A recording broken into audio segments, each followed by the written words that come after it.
Welcome back, everyone. Glad the weather cooperated a little bit for lunch. I'll wait just a couple seconds for people to get seated, but our next presentation is by Elizabeth Campbell, production manager from the Science Museum in London, and her presentation is titled Redisplaying the Medicine Galleries at the Science Museum, London. Welcome, Elizabeth. My name is Elizabeth Campbell and I am the production manager at the Science Museum in London. I manage a team producing and installing mounts and plinths for new exhibitions whilst also maintaining and refreshing existing galleries within the museum.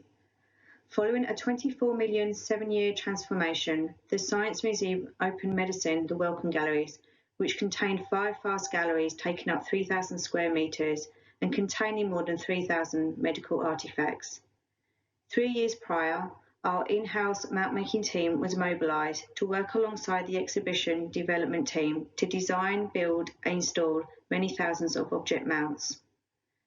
This talk will share some challenges of refreshing and remounting a permanent collection, from artificial limbs and stethoscopes to a 2-metre wide mount displaying hundreds of gallstones. Here you can see some examples of the old medicine galleries before they were stripped out in 2015 to be updated.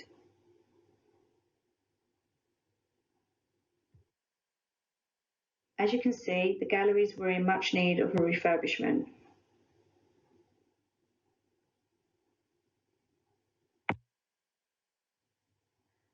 One of the many challenges for the mount-making team was that the permanent medicine collection had been decanted and was stored off-site in our stores at Blythe House. To be more efficient in making thousands of mounts near to the stored collection, the team created a pop-up workshop at Blythe in an unused space across from the main stores.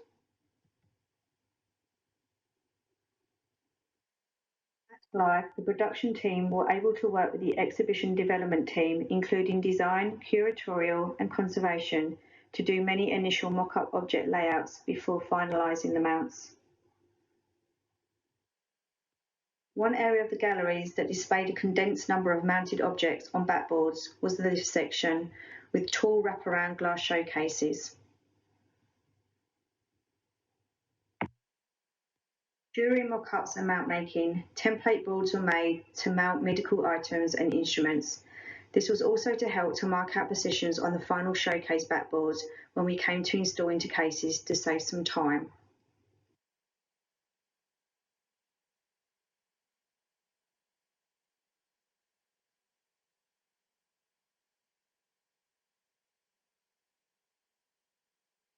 This didn't always go to plan, as many of the board dimensions given at the time of making templates were now smaller in size on gallery, so we had to make some adjustments to some display areas.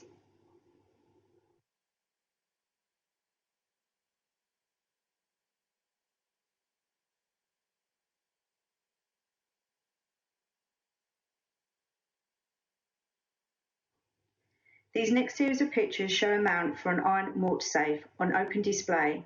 These were used to protect coffins in the 18th century from body snatchers. The challenge was not to support the incredibly heavy lift as it was self-supporting an object, but to make a see-through mount within the malt safe to prevent the general public, school groups, from slotting through the lid holes various items. We found a popular choice to post through was one of our museum walk-around maps. One of the team designed and made a clear acrylic framework that was cut out on the CNC machine and slotted together.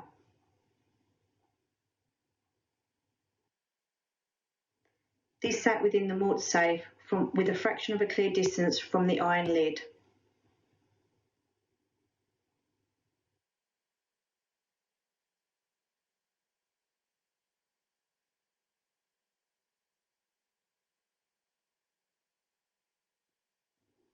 One of the biggest display challenges was to create a 2-metre wide mount to display many various sizes of gallstones.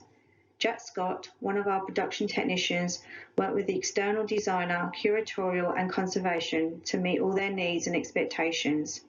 The stones were categorised into 5 size groups. This determined the number and size of the holes to the overall mount. The circular mount was made from Forex, which is a brand of solid polyvinyl chloride plastic. The mount was drawn up and cut out on the CNC machine. As you can see, it had to be cut out in 2 halves due to the flatbed size limitations. The mount consisted of 4 layers of Forex, with the final front piece sent out externally to be cut on a bigger CNC to avoid an unsightly join down the middle, and a brass outer trim attached to the side of the mount to hide the layers of Forex. Jack also designed and sourced external metal fabricators to make a heavy-duty H-style stand to attach the Forex mount to. The H-stand would be hidden under the plinth in the showcase.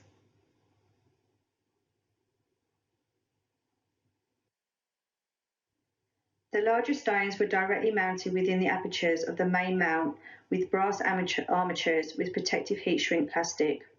The 3 smaller sizes, many of which included tiny sized stones, were contained and mounted with pins and plastizote in lidded Petra dishes slotted into the frame. I hope you agree it's a stunning display of the gallstones.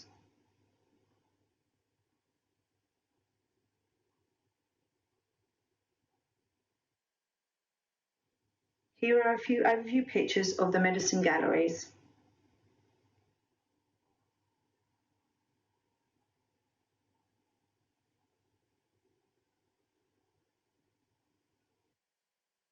I hope you have enjoyed my brief presentation of some of the many mounts the production team made.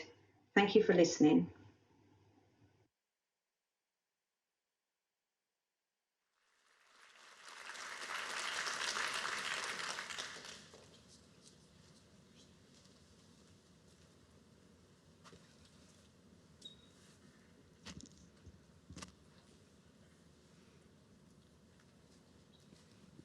Thank you, Elizabeth. I'm back here. I'm Elizabeth back here. So that's an impressive display of gallstones. I don't think I've ever seen so many. It's not really a mount question, but the body snatcher coffin, it has holes in the top. Yep. Do they do that for weight, or was that for off-gassing, or? For the actual object. Yeah. Yeah, they used to put lots of coffins and bodies in there, and then it's a cast iron container lid, and they'd bury it. And it's just in the 18th century, they used to, from what I read, they used to use bodies to sell for doing sort of autopsies and medical things, but they could sell them. So there was lots of grave body snatchers around the 18th century. So yeah, it had slotted and air holes at the bottom as well, and then it was put into the ground quite far down. Thank you.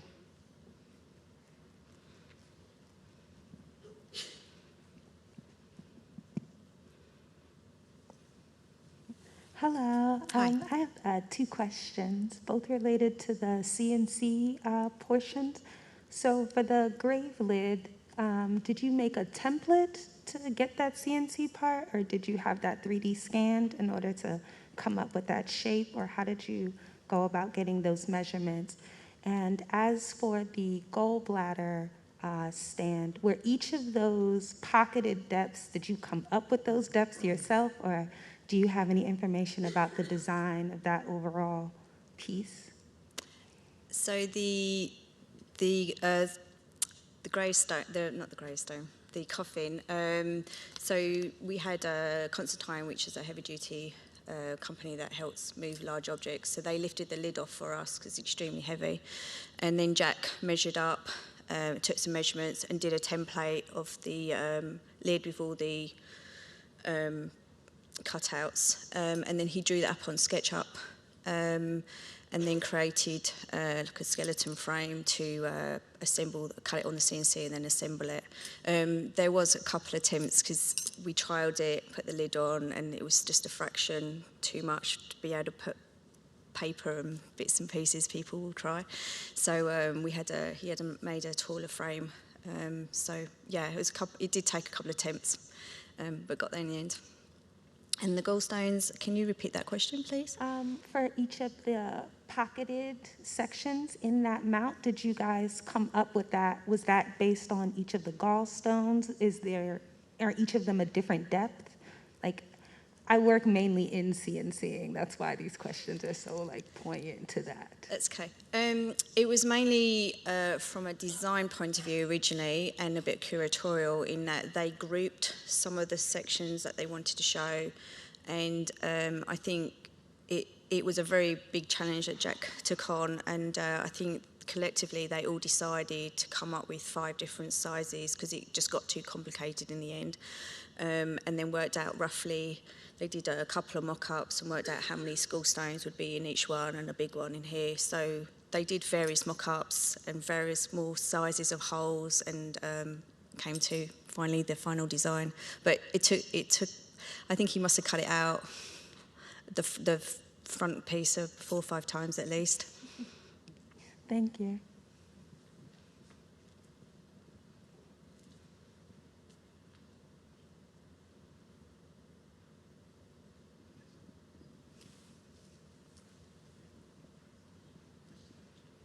Hi. I love the gallstone display. There's so many little tiny parts and pieces. I'm wondering, were there predetermined locations for each of the pieces in the design plan, or was that sort of figured out on the fly as you put it together? And how did you keep track of all the little tiny gallstones while you were working? So conservation kind of looked after the gallstones and the areas. And originally when we were based, most of it, the templates was at Blythe House, they laid it out flat and then just contained, it was kind of just like a mock-up really, and then just took loads of pictures to remember certain things. The ones in the Petri dishes, some of them are actually just sitting in the Petri dish, they're not actually secure. That some of them are so small, it's incredibly hard to just pin them. So that's why we included Petri dishes in the end for those. But yeah, they were all methodically sort of thought out and laid out, and then just taken loads of pictures, and conservation sort of made track of all that. So in the gallstone display, it looked like some of the pockets were empty. Was that to leave space to kind of expand the display later, or was it a design choice? Design choice by the designer. In the last slide, was that an actual storefront that was taken down and recreated inside the museum, or was that a storefront created for the museum? Sorry, so could you say that again? In the very last slide, Yep. there was like a storefront. The pharmacy. The pharmacy Yep. storefront. Yeah, was that an actual storefront that was saved from public? Yes. Oh, awesome. Yep. It's actually the original part of the original front that used to be in the old medicine galleries. Yeah, and they used, inside it has the original cabinets and stuff, and they've just revamped a lot of it, but a lot of it is the original that was on gallery.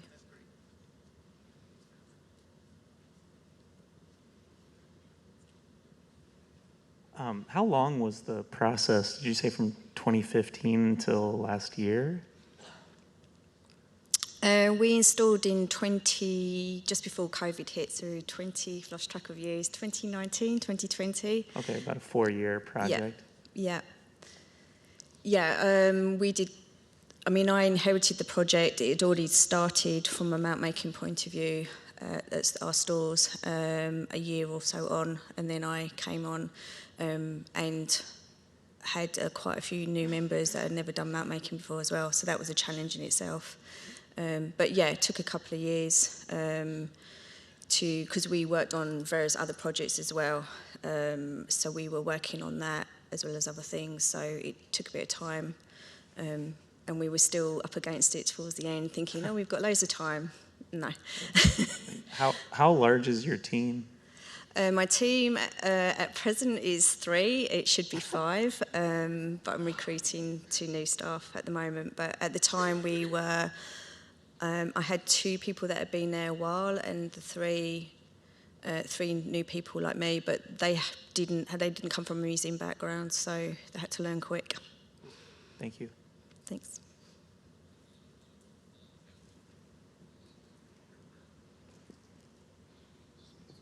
We have a virtual question. How was the 4X attached?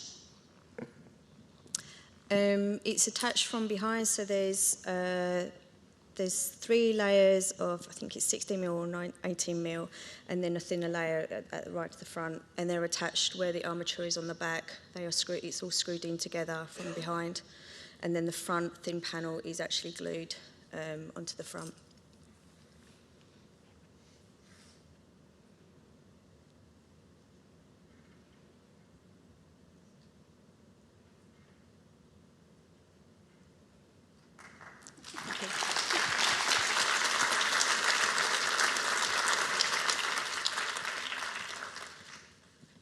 Thank you, Elizabeth. What a fascinating group of objects that you've worked with. Our next presenter is Paul Rimmer. He's a sculpture conservation technician from the National Galleries of Scotland. He'll be talking on a crating case study called Please Don't Touch.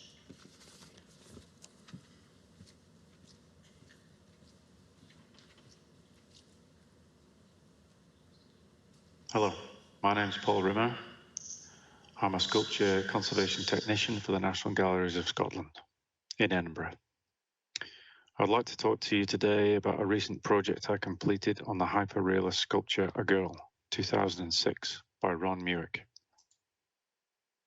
This large sculpture by Muick measures just over 5 meters in length and weighs in at 360 kilograms. It captures a new delivered baby and her first glimpse of the surrounding world. Muick exploits scale to affect viewers' perception of his sculptures in creating this gigantic newborn baby.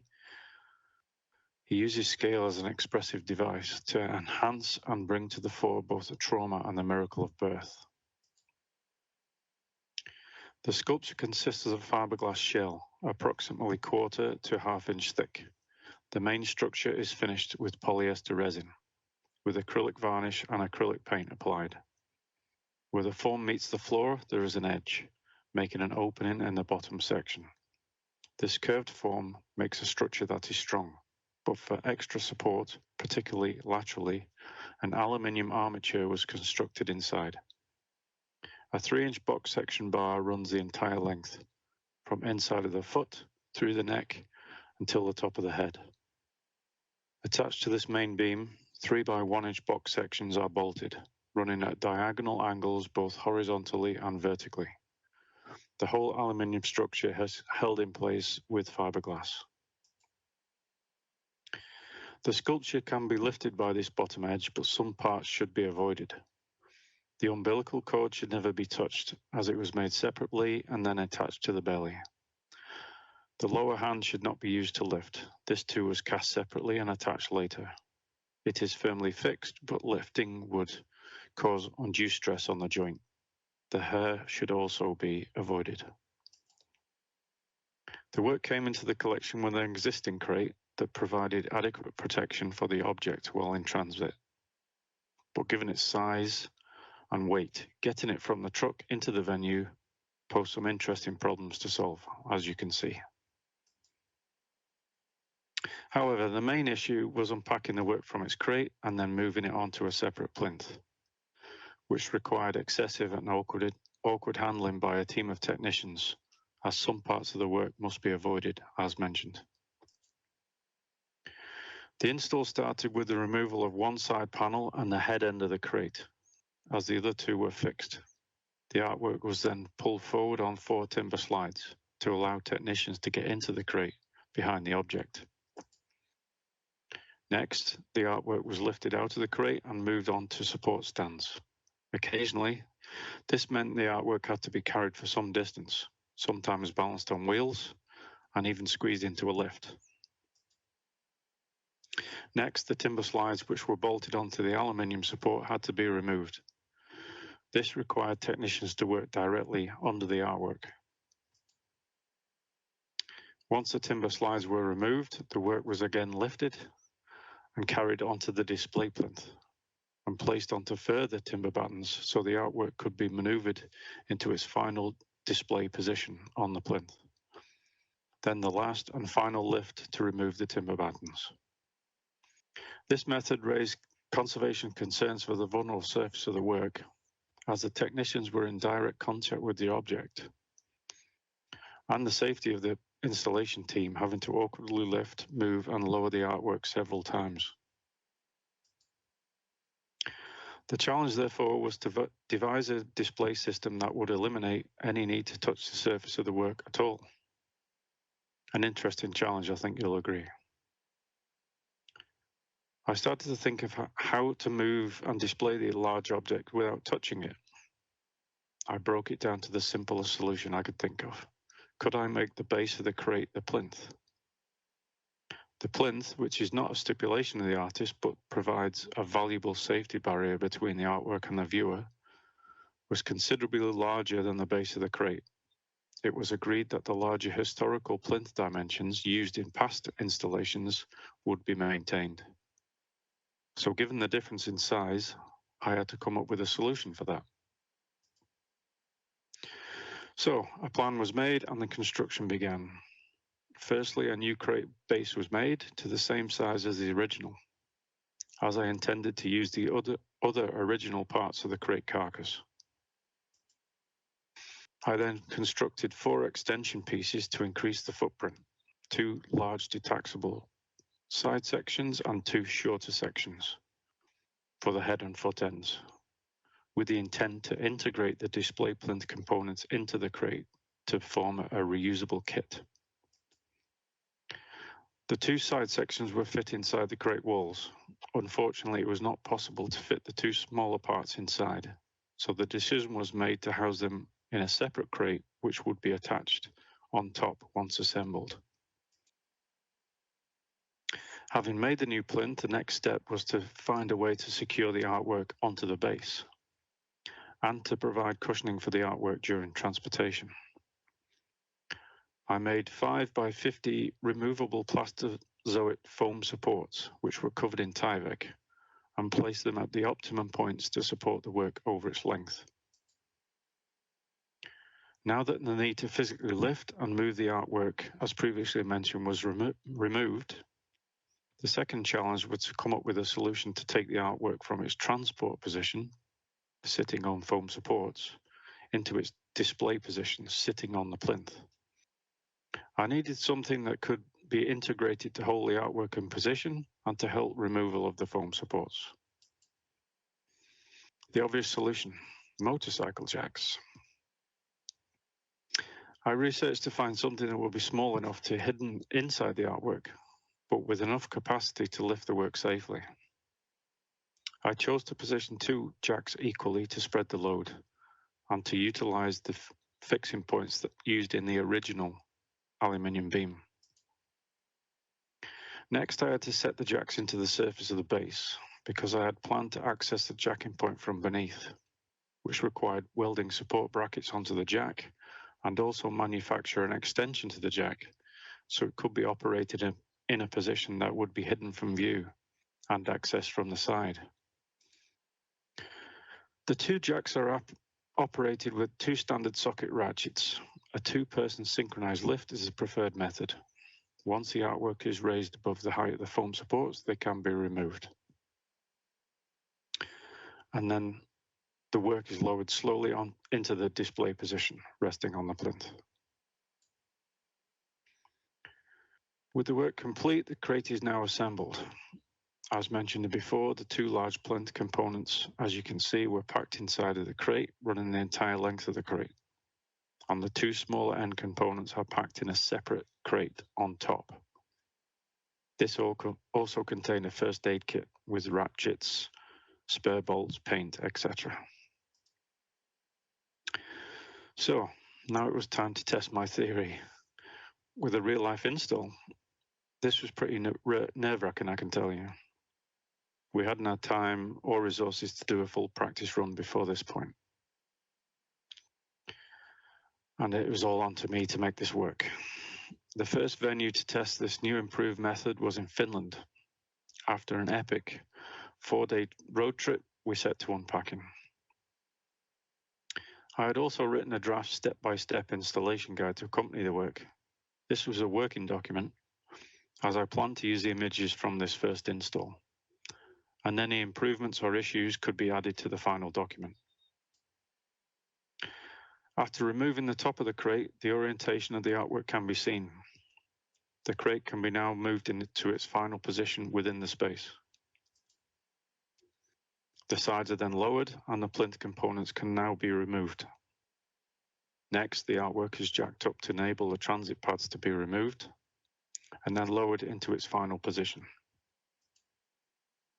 The 4 plinth sides can now be attached, bolted onto the crate base from beneath. Then removable face plates are clipped into place all the way around. And there it is, the final finished product. No installation staff injured, and more importantly, the whole artwork installed without being touched by a single hand. Thank you for listening.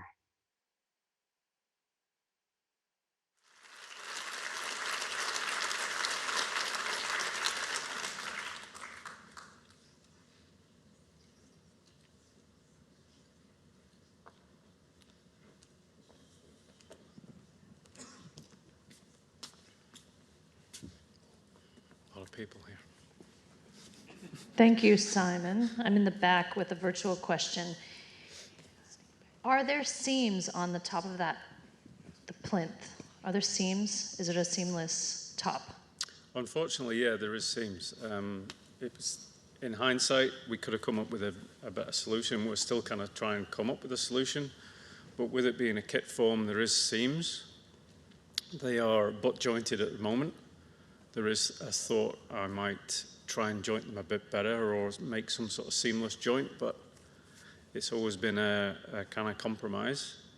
But yeah, they are filled and kind of painted if needs be. It depends on the floor because sometimes, depending on where it is, the floors are uneven, so you get different levels and all that kind of stuff. So there's a bit of filling and that kind of stuff.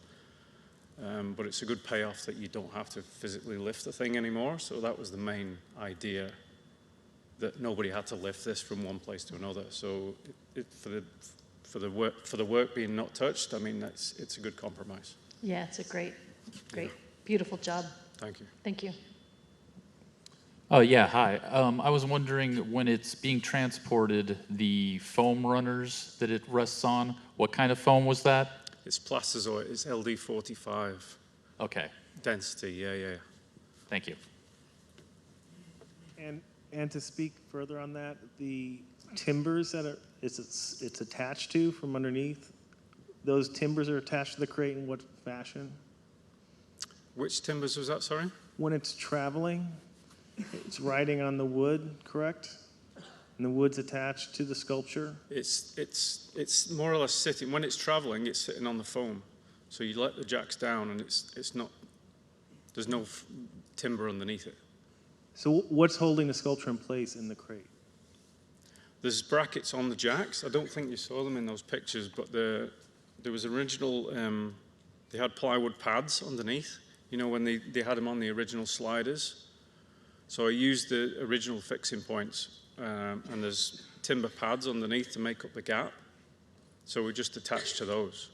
So we didn't want to start drilling new holes and all that kind of stuff in the armature. So we utilized 2 points out of 4 at the best points to fix to those original fixings.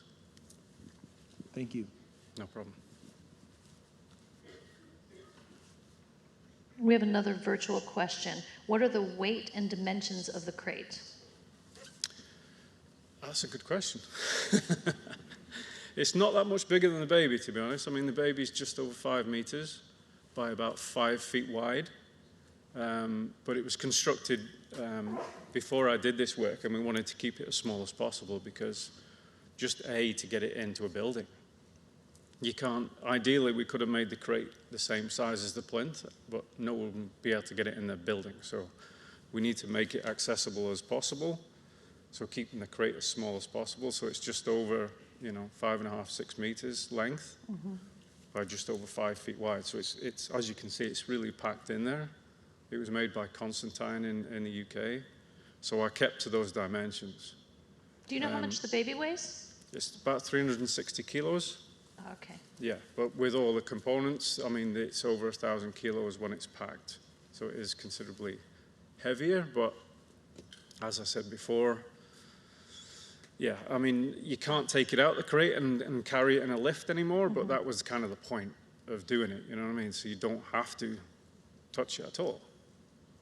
But that's an interesting question, how how do you move something without touching it? And that's kind of what I came up with.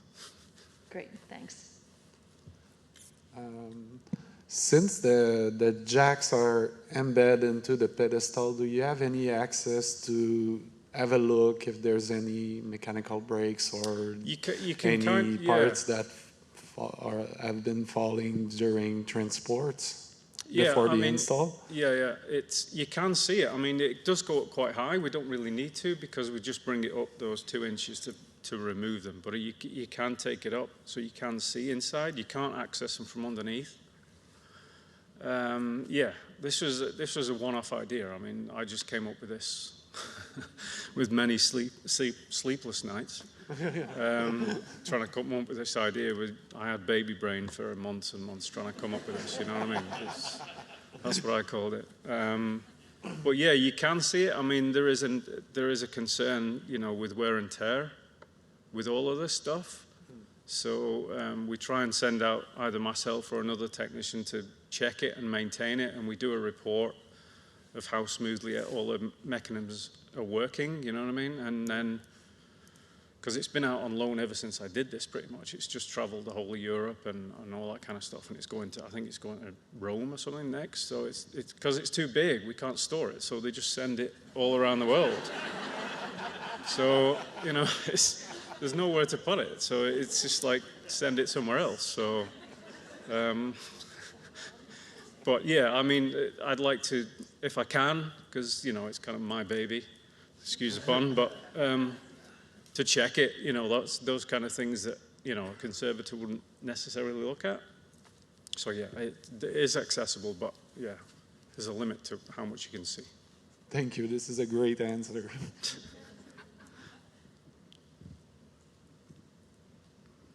Okay, that's it.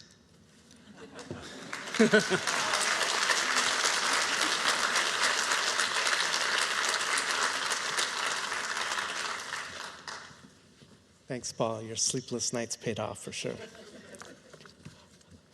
Next up, we have Adam Franchino, Mountmaker from the Walters Art Museum in Baltimore, and he'll be speaking on Wings and a Prayer, building the mount for Archangel Michael.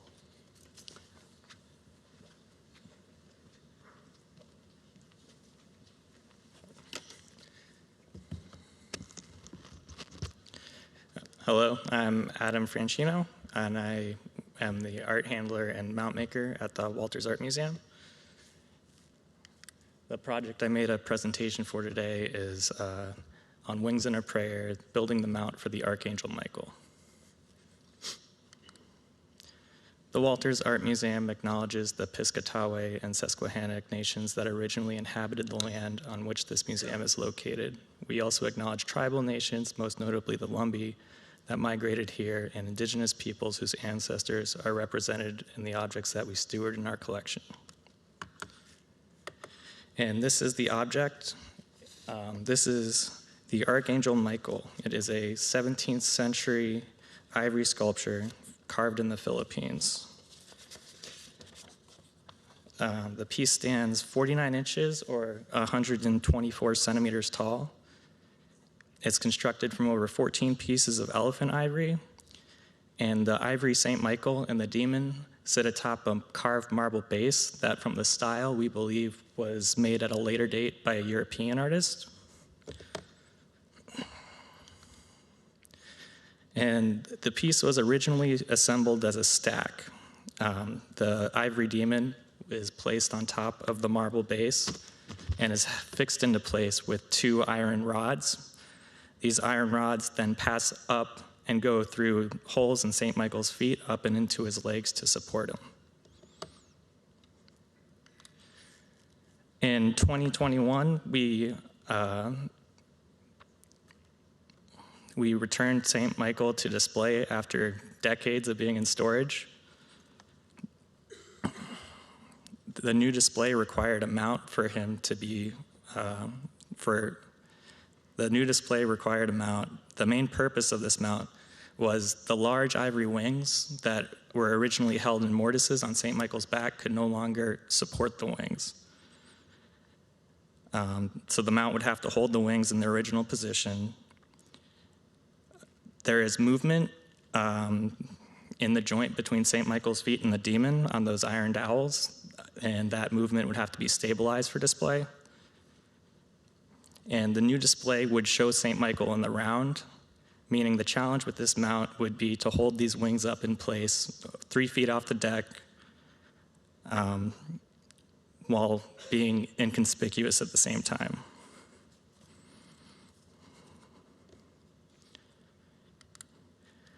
So this is the solution we ended up coming up with. The plan for the new mount was to take advantage of the considerable weight. St. Michael on the marble base. The marble base itself is very heavy, and the ivory sculpture, which is about the size of an infant, is surprisingly heavy. So using this weight to counterweight the wings, we would build the mount with a brass plate that would slide under the sculpture, and the mount plate holding it down under the sculpture would help the wings be supported, and this would allow us to use a tight-fitting contour mount, which would look best visually with what we had to work with. And this mount would be built in 4 parts: the footprint, the tower, the wing mounts, and the bracing arm. Oh, sorry, and I was also gonna, so the tower I was gonna build in stages. So as the tower began, I would start it as wide as possible or around the marble base, and it would slowly get narrower towards the attachment point for the wing mounts at the top of St. Michael's back.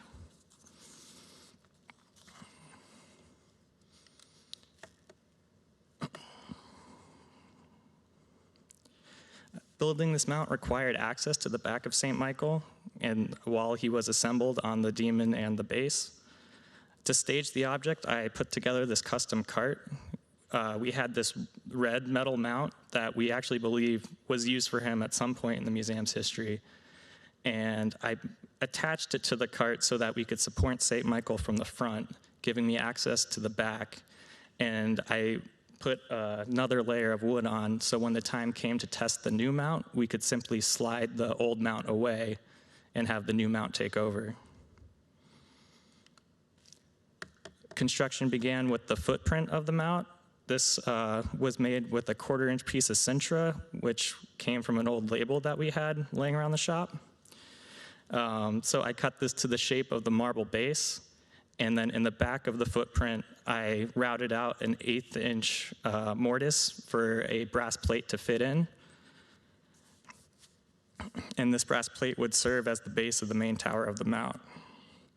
And also using this footprint allows the tower to slide in and out under the sculpture while the base is on this footprint.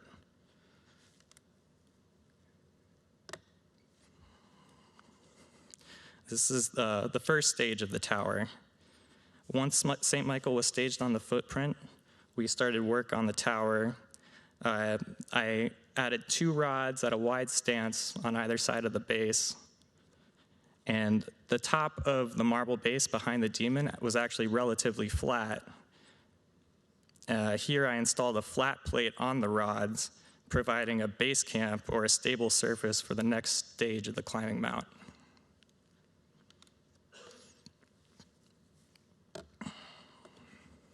From the solid foundation of the first stage, 2 short rods were added going directly to St. Michael's heels.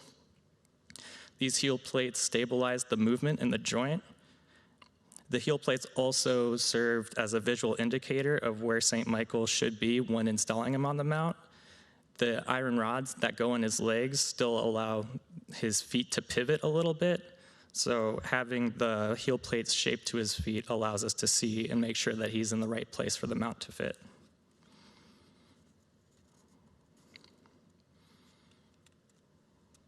And then from the back of the heel plates, I continued the contour mount up the back of St. Michael's legs.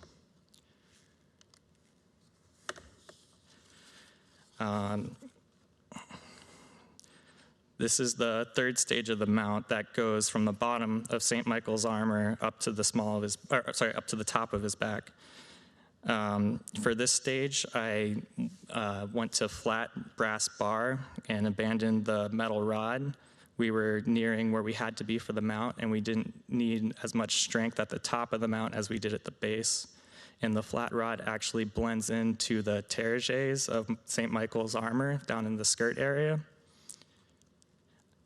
And this also is hard to see right here, but in the hip mount, in the horizontal bar at the hip, I inserted a piece of square tube that would hold the bracing arm for to keep St. Michael close to pull St. Michael in close to the mount and stop him from moving forward.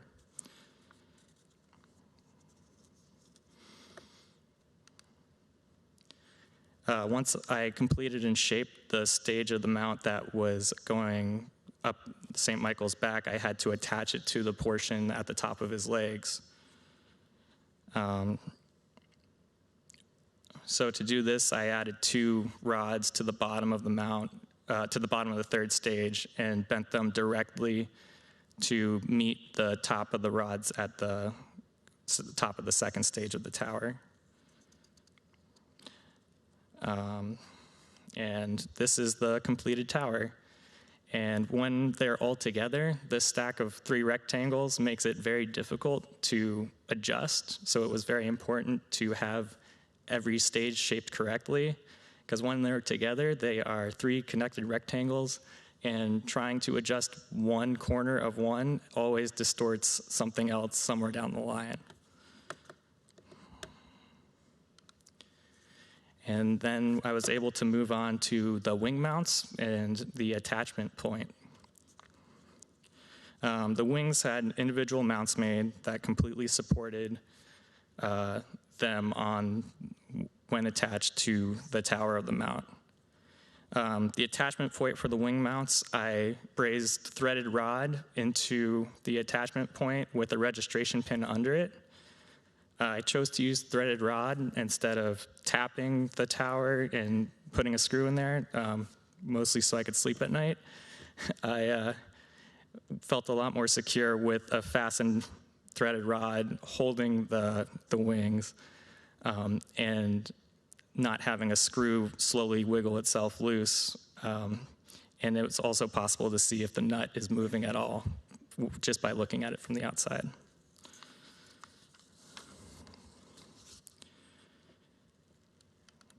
Then to attach the individual wing mounts to the attachment plate, I had to put in some extension plates. This was actually trickier than I initially thought because of the angle of the wings. The length of the extension plate and the angle that it met the wing mount was really important. The ivory tabs on the edge of the wings had to be in the original mortises, but supported by the mount.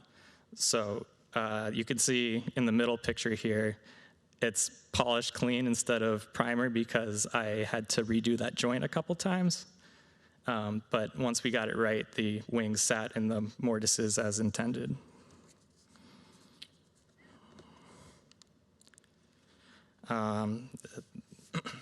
The painting of the mount actually went surprisingly smooth. The shape of the mount against St. Michael's armor blended in really well, and the design existing on the piece is very visually distracting and kind of allowed the mount just to blend away once it was painted. And here is St. Michael going on display. The footprint and the counterweight design was actually helpful for install. We could position just the piece of Sintra footprint where we wanted it in the case without having to slide around the marble base as a starting point, and it does not need to be fastened into the case because of the weight.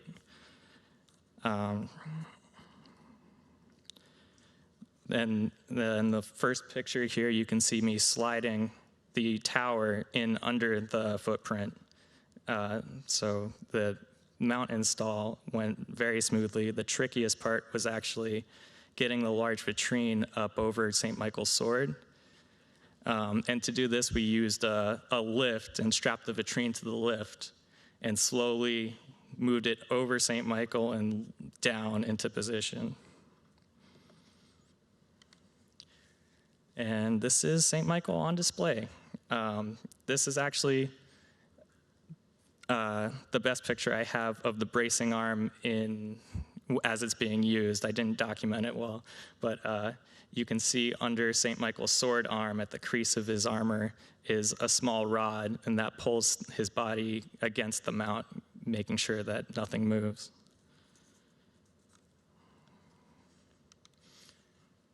And that's the end. That's the mount.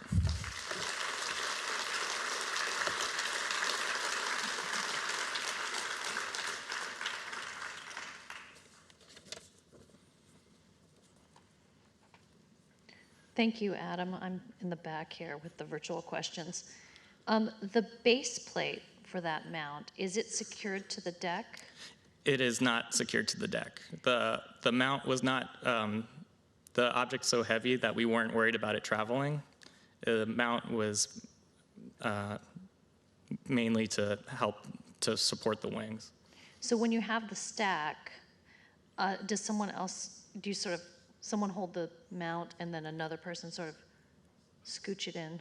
Yes, and then you put the wings on. Yeah. So in that picture, Mike there was tipping the sculpture forward so I could slide the piece into place, and it's just going into that mortise in the footprint. It slides very smoothly. Excellent. Thank you. You can elaborate.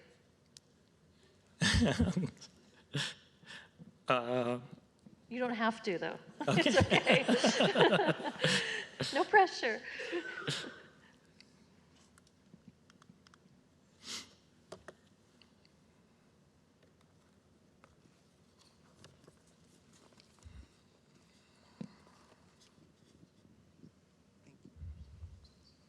Does the piece of Sentra stay underneath the marble? Yes, it is underneath the marble, and I painted the edge of it to blend in with the marble. Okay. The painting is beautiful. It's really well done. Good Thank job. you. It's actually the part of mount making I'm least comfortable with, but this piece actually, the painting went very quickly, and pretty happy with it.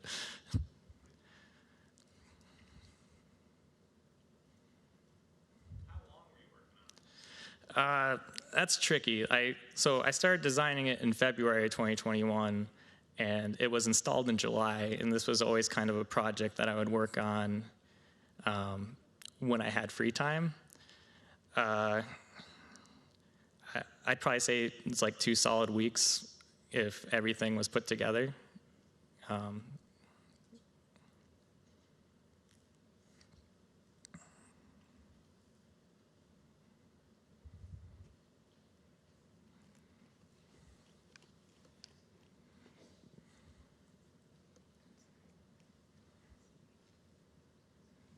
So I think I understood it as that the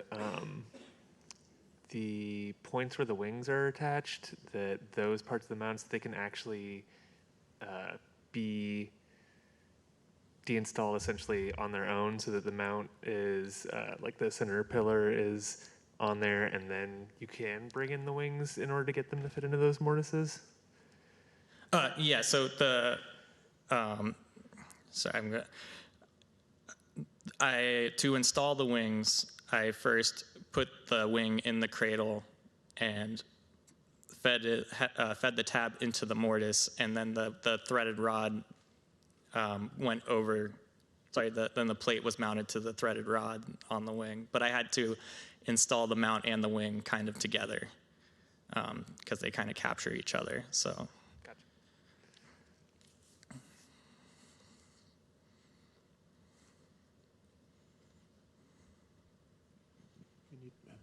And just roughly what gauge thickness would be the brass stems at the base?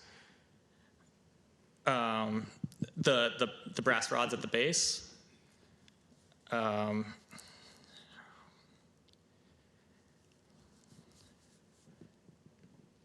They might be 1/4 inch or around that.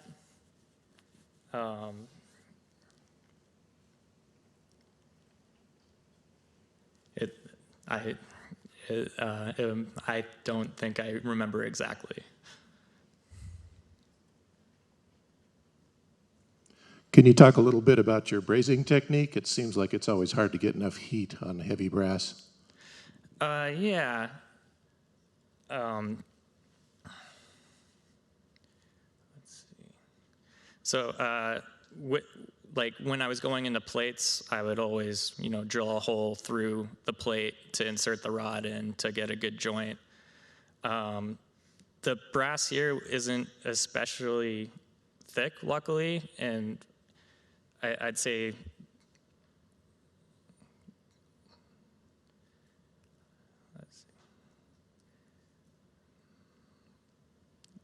like the trickiest part was just making sure the brazing angle was correct in a lot of these joints, especially under his armor where the second stage met the third stage. But I think with the oxyacetylene torch I have, I just made sure I used a bigger tip. And if I was going from a bigger piece to a smaller piece, keeping the heat on the bigger piece. So it wasn't anything too challenging, luckily.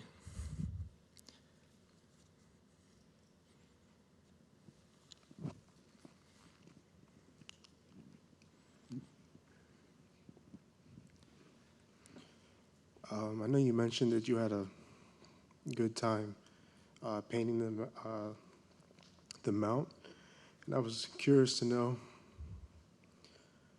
what was your method of capturing the pattern, so that way when you painted it, it was.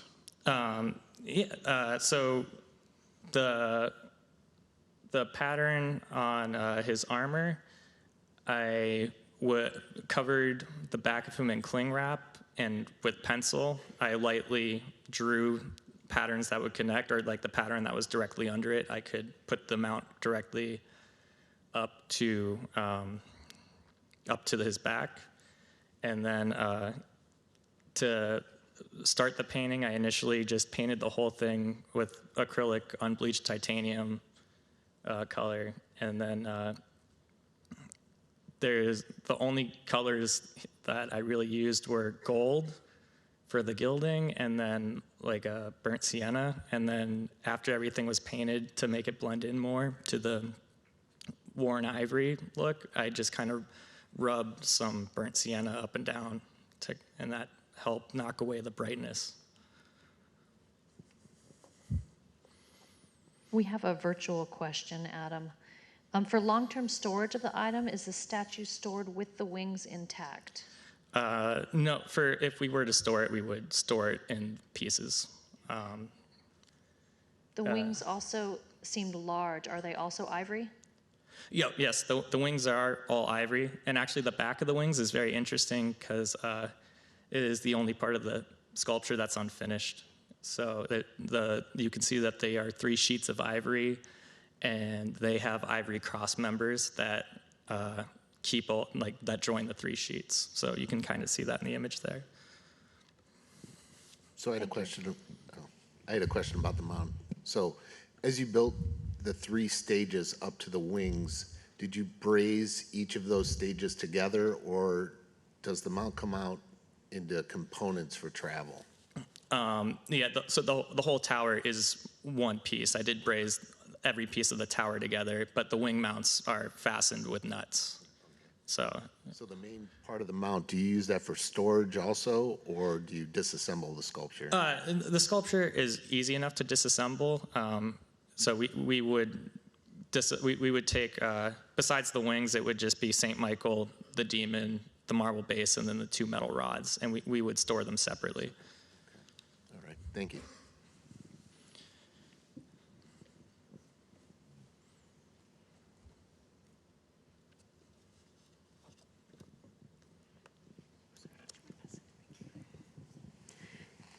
Is there any question about using Sintra underneath the piece and leaving it under it while it's on display inside a case in a closed environment?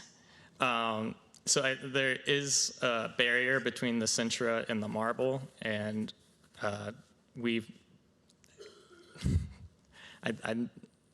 don't know like the Audi test results of Sintra. I believe they were good, but I don't know.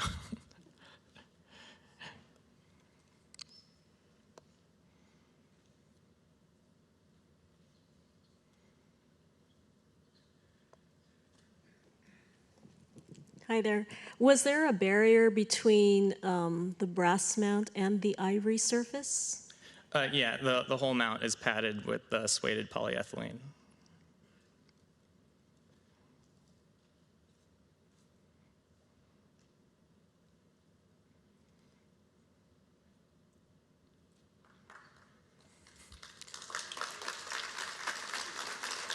Thank you.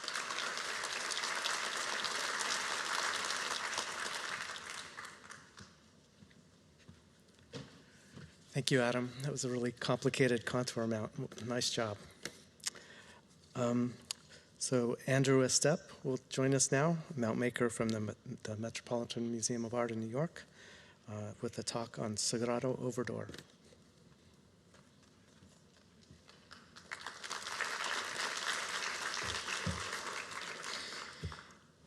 Hi, my name is Andy Estep, and I'm an Assistant Conservation Preparator at the Metropolitan Museum of Art, and I will be presenting today about a mount I made for the Sagrado Overdor. The Sagrado Overdor is an 18th century carving made of gilt wood, and it was quite damaged and has been repaired many times. We are not even sure of the original use. The curator and the conservator both think that it may have been used as the top of a frame for a painting or a mirror, and it was later repurposed as a carving fit over a doorway in the Sagrado Palazzo in Venice. The Met actually has a period room from the Palazzo Sagrado, a bedroom antechamber. There's another family crest right there over the bed alcove, like that on the Overdor, and it carries the same 3 sheaves of wheat on a red band. When the piece first came to me, my first issue was to find a way to hold it safely so I could build the mount and work on it from all sides. I found that it could fit on a garment rack, and I made a kind of a spider web to keep it in place so I could work on it, or so it was attached in multiple points to hold the parts up, because the old repairs were really becoming loose and the whole piece was very flimsy, kind of floppy. The piece had broken and been repaired many times over the years so that the old repairs had loosened. Besides being very large, the whole piece was very floppy. The whole carving is just under 5 feet wide, and the top edge tilts away from the wall. So that part with the horse and the crown, that actually, when it's mounted properly on the wall, it tilts over the viewer, so it kind of seems bigger than it is. But that means that the back is really hard to get it to hang flat on the wall.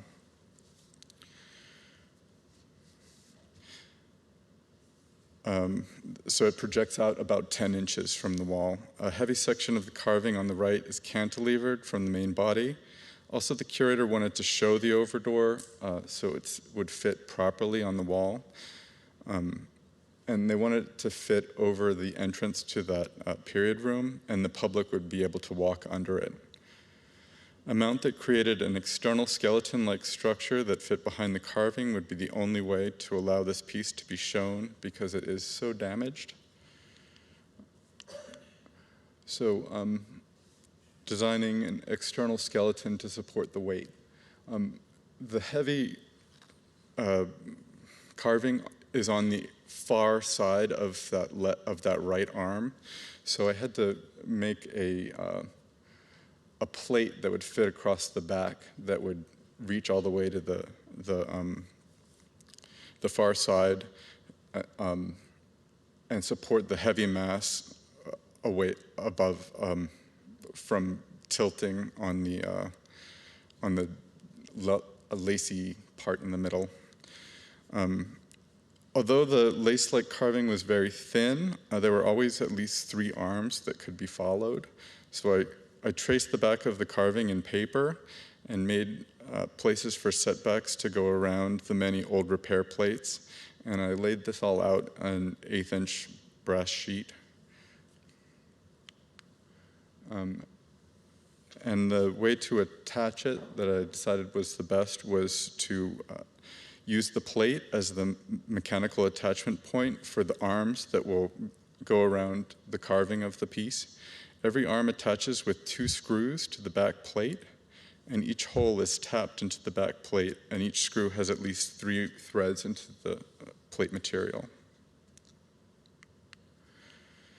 In this slide, you can see how the back plate follows the contour of the carving, and it accommodates the old repairs.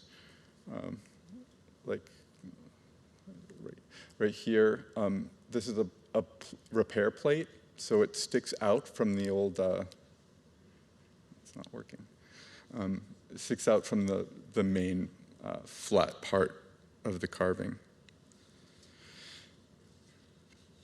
I sanded down the edges so they wouldn't be visible from the front, and I also painted and felted the assembly.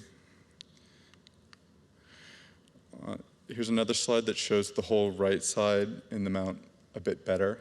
Let's see. The back plate does the job of taking the weight from that heavy arm right here and brings it all the way across to the body of the carving. Sorry.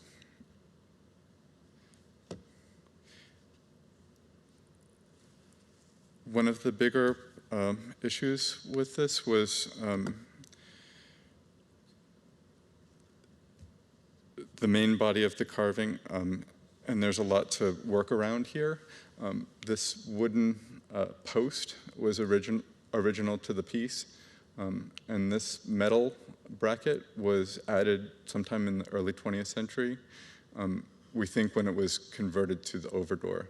The curator wanted to keep this plate, but they said that I could use the screw holes, so that's also used as an attachment point for the right side plate. And then the left side plate is smaller. The repairs on this side were not loose, and I didn't need to support that side as much. But you can see every attachment point has at least 2 screws to hold it together. And I had to add 2 hang points because this iron piece is the original hang point, and it's really off-center, so it couldn't hang it properly. It would tilt to the side. So adding 2 hang points, I could adjust it left to right. Let's see. I added 1 strap over the top of the post, and then this is another strap that goes underneath where the frame would have originally sat.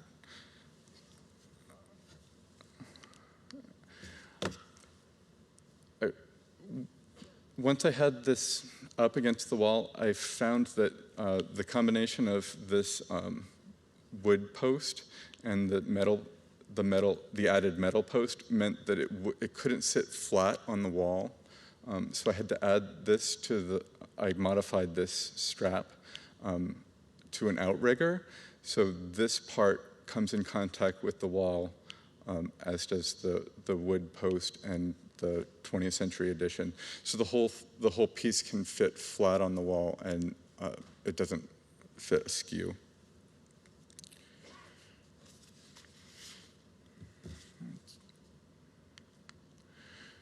You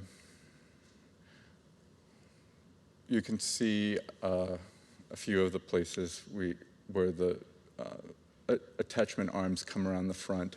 And we follow, at the Met, we follow the idea of painting the mount out.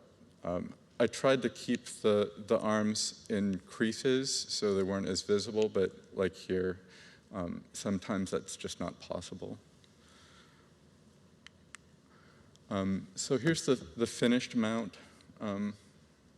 There's the outrigger, these two posts that allow it to sit flat on the wall. I added these struts up to this standoff. There's the new hang point. There's the other new hang point. The standoff allows the piece to sit so it's tilted at the proper angle.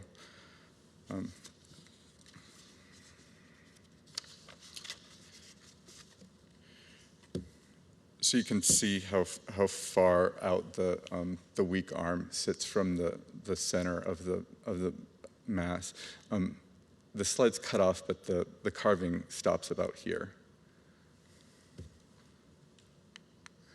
And there it is, installed, hanging flat the way it's supposed to, kind of arching over the visitors as they enter the period room.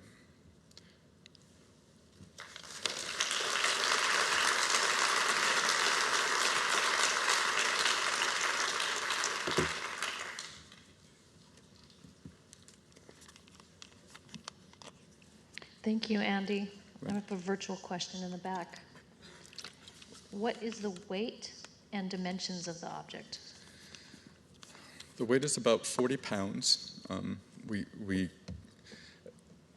won't make mounts for objects that weigh more than that out of brass at the Met.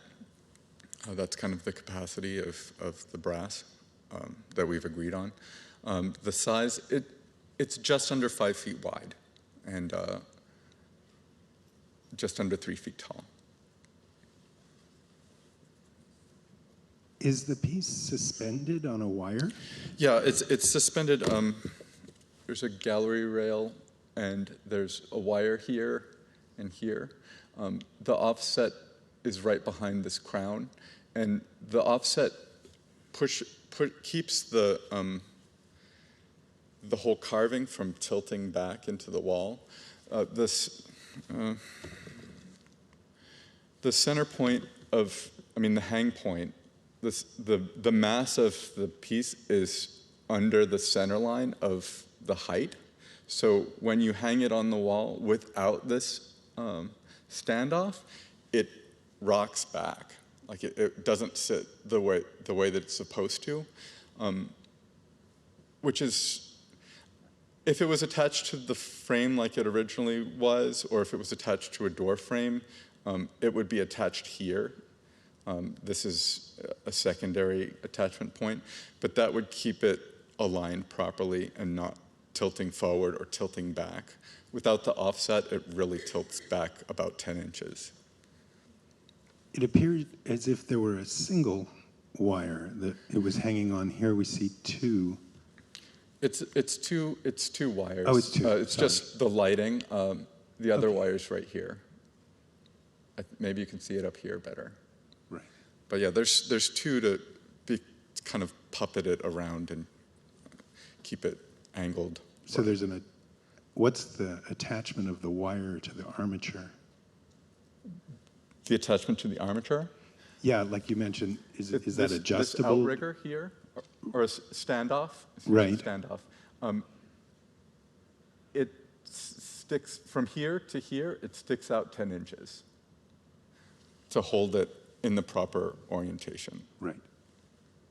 So the wire goes up, attaches here, and then goes further up to the wall. And there's some means of adjustment at that attachment point, if you mentioned sort of puppeting it. Yes, you like you would with a painting. Okay, thank you. We have another virtual question, Andy. When art is installed over a doorway that the public uses, are there any additional safety issues involved? It's just to me, it's always a concern. I would worry more about something that's hung over people walking through. I don't know. I don't know if that's there's no policy, but. That a mount has to be more robust because it's over a doorway? Yes. Yeah. Actually, I have a question about the old repairs. How old are the old repairs? I don't know. I asked the conservator, and she said that they were dating back to the 18th century. So in some cases, they're quite old. She also added some new ones, so some of the repairs are fiberglass and new, but it's extremely floppy. Like when we picked it up to hold it into the garment rack, it really moved quite a bit.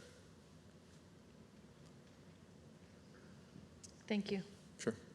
It's really impressive. I wonder how long it took to make, and also if it's on permanent display. It is on permanent display, and it took me about 2.5 weeks.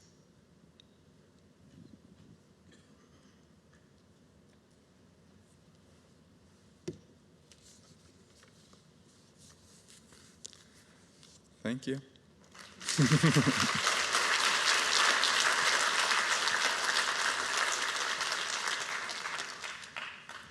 Thank you, Andrew. Beautiful work. A lot of drilling and tapping. Man.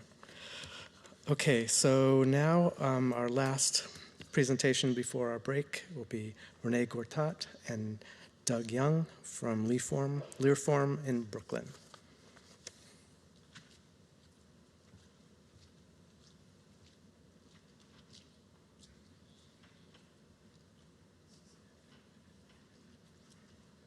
Hi, my name is Renee. I'm the co-owner of Learform. We're a fabrication and design studio in Brooklyn. My role at Learform is to figure out how to get things done.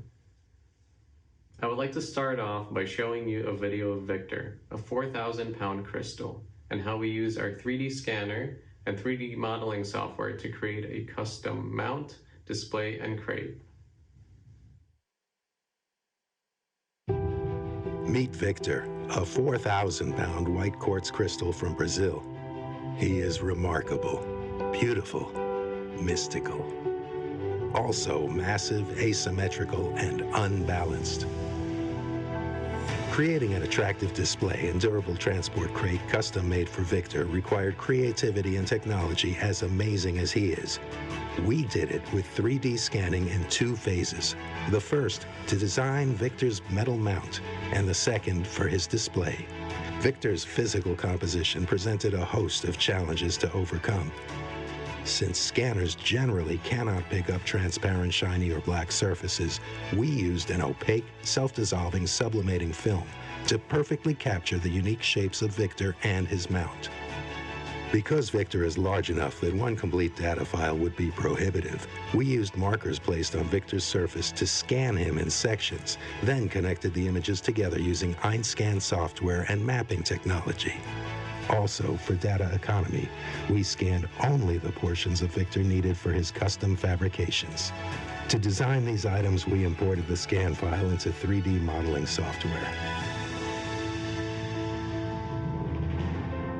Finally, using a CNC machine, we cut wood for the display and crate to fit Victor's specific contours. Now Victor is ready for safe travels and glorious presentation.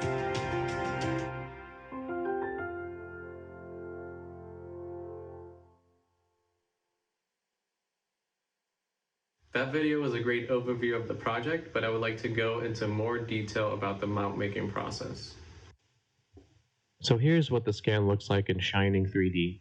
We use this program to do the initial scanning and some of the editing. Now obviously this is not a complete scan of the crystal, because as explained in the video, we only decided to scan the sections necessary to create the mount. We did this because the 3D scan files get extremely large. You can see that this scan alone has nearly 4 million triangles stored. This is a very detailed scan. If we zoom in, you can actually see the sticker markers that we applied to the shiny surfaces of the crystal to facilitate the scanning. The 3D scanner works by recording the position of unique shapes in space and uses them as a reference to record other unique shapes, essentially building a web of points, known as a point cloud. One of the challenges we faced was placing the straps out of the way for scanning while rigging the crystal. Here you can see some of the straps got in the way, so let's delete them before we export the scan.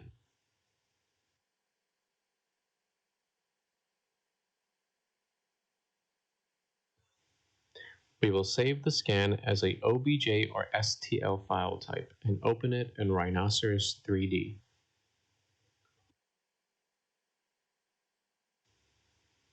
So now that we have the file open in Rhino, we can build a mount that fits the scan perfectly. I chose to create a heavy-duty mount using thick gauge 2x2 square tubing to support the weight of the crystal. From here, I created a detailed cut sheet that included lengths and angles and precise placement of the supports. As a result, the completed mount needed minimal adjustment for a perfect fit. And here's a video of another 3D scanning project. The goal was to create a custom dress form out of CNC'd foam.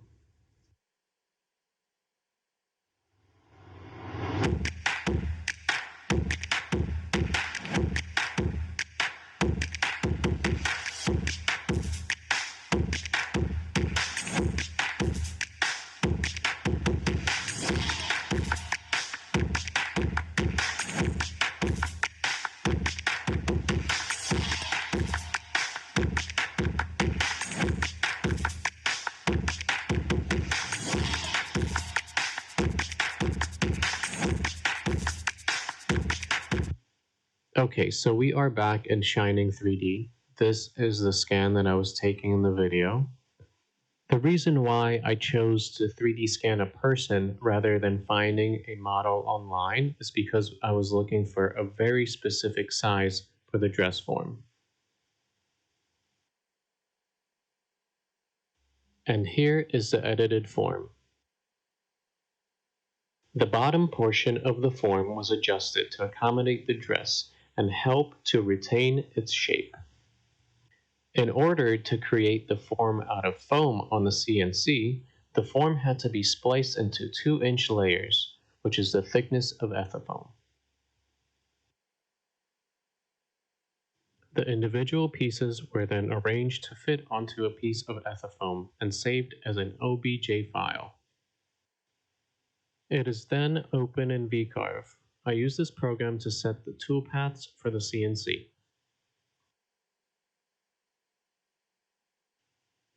From there, we glued up the foam and were able to create a size-specific dress form. Thank you for watching. If you have any questions, I'm here to help.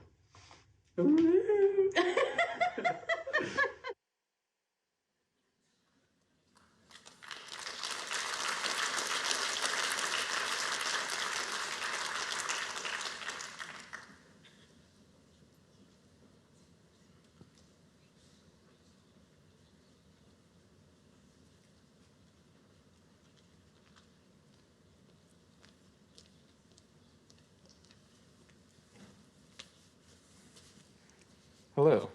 Hi.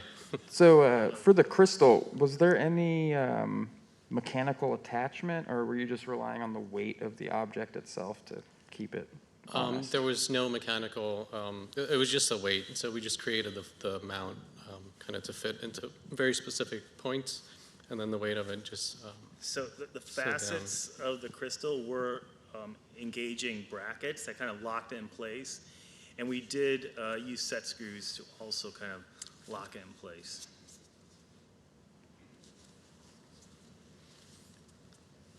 We have a virtual question. Could you elaborate on the opaque, self-dissolving, sublimating film?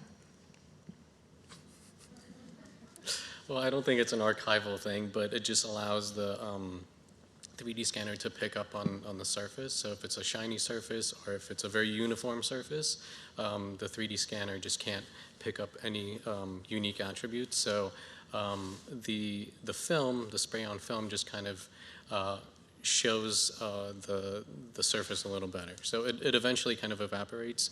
So this is something that I would definitely not use on artwork. It definitely worked on the crystal, but yeah. And just to clarify, you didn't see the film in that short presentation, so it's not like you missed anything, but we just wanted to mention that because it is something that's used quite often, and it's useful. It's a useful tool to have. Does it have a trade name? The film? Yeah, the film.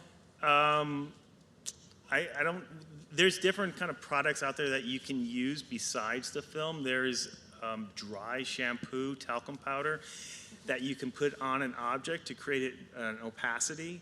The film that we use that dissolves, I don't remember the exact name of it, but there's only a handful out on the market for 3D scanning, and just Google it, it's easy to find.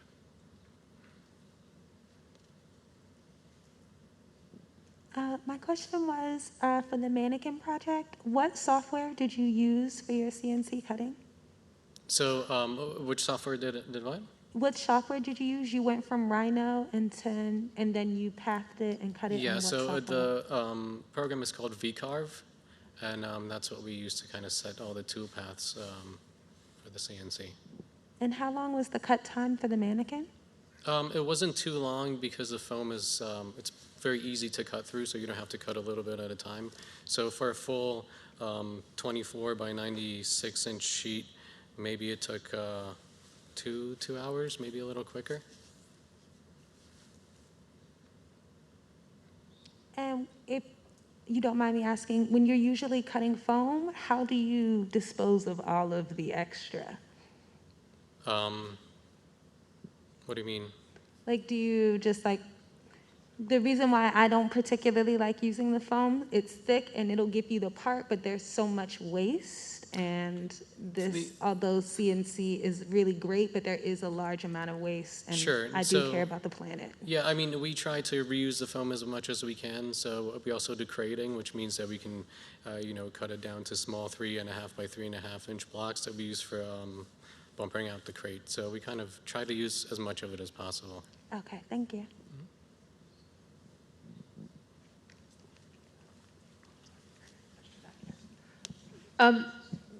I have 2 questions, actually. I'm curious about the adhesive that you're using to laminate the ethifoam once it's been carved. And if you have a general idea of, I know that it's about 2 hours to cut the ethifoam on the CNC, but from the time that you scan it to the time that you finish it, the whole process, do you have an idea of how long that was? I mean, it's fairly quick. So we, let's say it took about 2 hours to cut. We just used hot glue to glue it together. This was an experimental thing that we did, and it worked out beautifully. But gluing it up and doing that probably didn't take more than a day, so it was pretty quick. Right, and that includes the scanning and all of the sort of software work as well? Yeah, so yeah, it's pretty quick. And that's kind of what we're hoping to solve the problem of creating unique shapes and being able to replicate them quickly using foam. The scanning process only took about 15 minutes, and what I think the longest part of that project was building the crates. So the idea is the crates are built the old-fashioned way, and however, there is all this digital fabrication technology out there that can make things a lot faster. So most people in costume world carve ethifoam, by hand, build up blocks, carve it, and then cover it. This was kind of a case study to see how much quicker that process can be. And generally to carve something, and this is also extremely specific, the challenge was to have this form fit a dress that was a very defined shape, and do it in a way that would meet a budget that the museum had. So everything worked out well in that respect. If we were to do this the old-fashioned way of carving out the foam, I don't know, that probably would take a day versus the 2 hours of just assembling it, right? Right, so the time frame is including the fabrication of the crate and everything, so it isn't just generating the ethafoam part. So the crate probably took about 8 hours to build. Okay. Sorry, I was just trying to gauge because we provide body forms for our clients, and I'm always curious about, the old-fashioned way of hand carving it versus making the investment as a business into that kind of technology. How does the timing actually, once you do the scanning, once you do whatever you have to do on the technology side, and then the carving and the laminating, but if it's only like 2 hours, that's pretty incredible. Yeah, so like this from the scanning to putting that information into the CNC machine to then taking the cut pieces and glue them together, right? I would say all of that is total about 4 hours. Okay. And then does your mannequin have any coverings on it, or is it just sort of a smooth ethafoam? So it was covered in the stockinette, and that was and there was also polyfill in there as well. And that was probably like another hour or so. Okay. Sorry, I was just curious. No problem. So on the crystal, is there a reason that is there a reason that you wouldn't just take a tape measure to it and an angle finder or something? Like, is there a reason to scan it as opposed to a more traditional measurement taking method? Well, we didn't have to be under this very large hanging, because we had it hanging in the shop. So it was just a little safer, I would say, and it made our lives a little bit easier. It's far more accurate, right? And so part of what we want to do is capture specific facets, and we knew that capturing those and bracing around that would lock the piece in. And there was probably about 5 of those points that we needed to capture and fit it within a footprint that was less than the overall footprint of the crystal to then build the wooden structure around that. So one could do that with tape measures and measuring, but again, the time it takes to scan it and then design the metalwork in Rhino, and then everything's just done on the computer, and then you just cut it up and assemble it. Just so much faster and easier. We have a virtual question. Did you apply an interface between the mount and the quartz? There is some neoprene, but that was about it. And then was that pedestal affixed to the deck or a plinth? Or? It is, and because the goal, similar to the Edinburgh project, was to have a plinth that was always part of the crate. So you remove the walls of the crate, and there are supplemental walls that you put along the pallet area of the crate, which then covers the skids and creates a presentable plinth solution. A further question about the neoprene. So if you're picking 5 points, I'm assuming you're assessing the load on each of those points given the metal that you're using. So then does that inform the thickness of the neoprene that you're using? And then also, how do you pick those 5 points given quartz, let's say that size, nature, possibilities for fracture and things like that, hot spots when you're traveling it over time, how did you pick the points so that you're not potentially creating something that's going to eat the crystal? Eat the crystal, meaning like wear away at it? Right. So the neoprene was 1/4 inch, and it just seemed like a good number to use. The points were decided upon because there was, you can't really see it in there, but those were natural kind of isolated facets that were easy to grab onto and worked well within this footprint. So we want to like have these U-shaped brackets, grab the facets, and then go straight down in a linear fashion to the floor of the plinth. And we just chose the ones that seem natural. So the idea of load bearing, you know, it was 1/4-inch steel tubes. We felt good about that. There was no real calculations that were made other than what physically works within this footprint, these kind of restrictions we were putting on ourselves.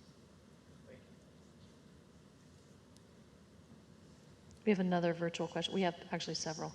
But so do you ever have to do a dry run with an object? Once you've scanned it, it doesn't quite work. Do you have to do a prototype? So for the crystal, it went pretty well. We welded up the mount, and I think it pretty much fit right away. We did have that neoprene, so we had a 1/4-inch. I think in some points we added another little bit. So as far as it fitting, it fits pretty well.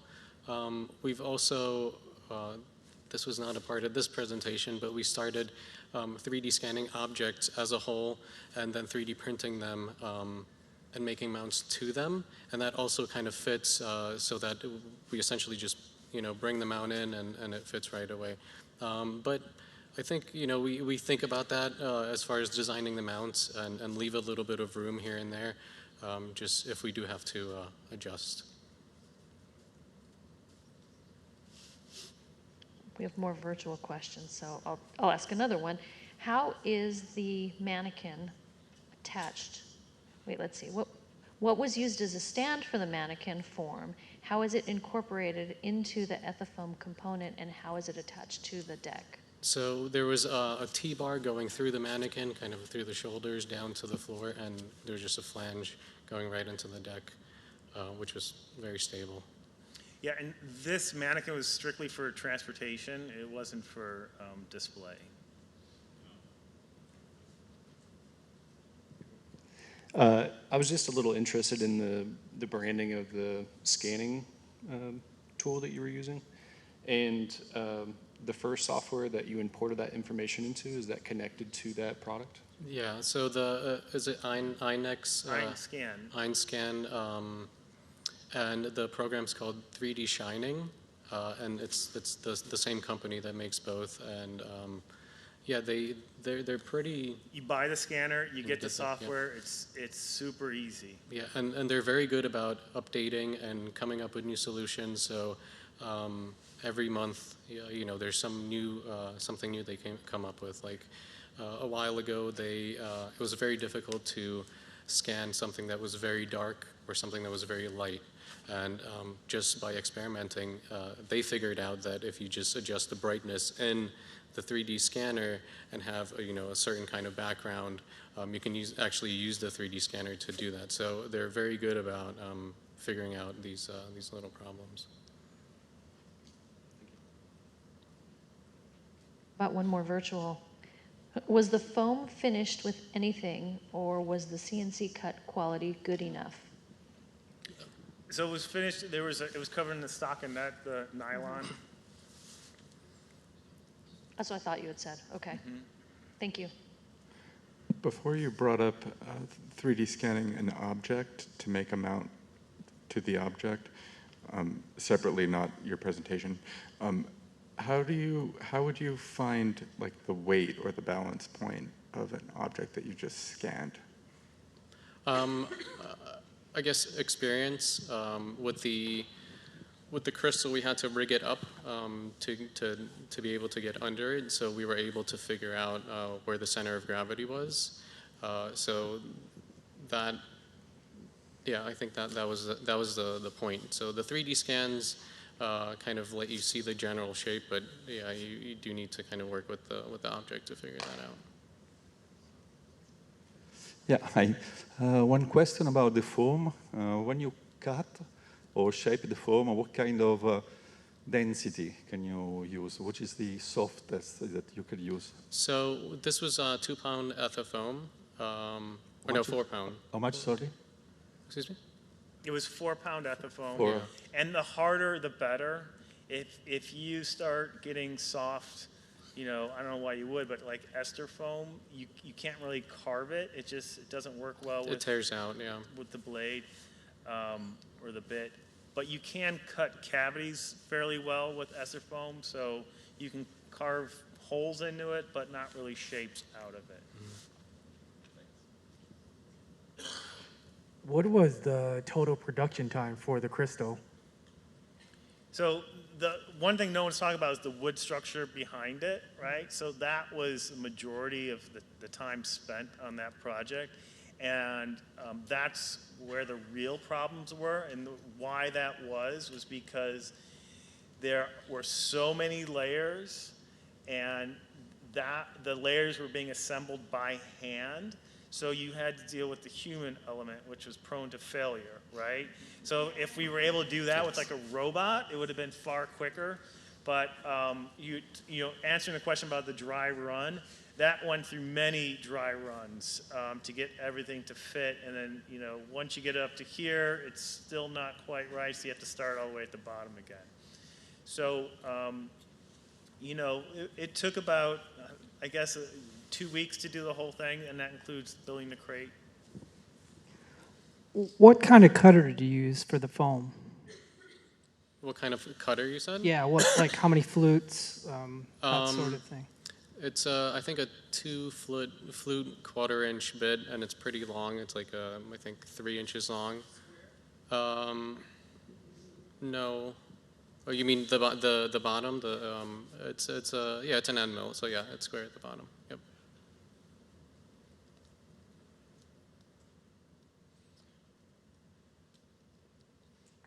Okay, thank you.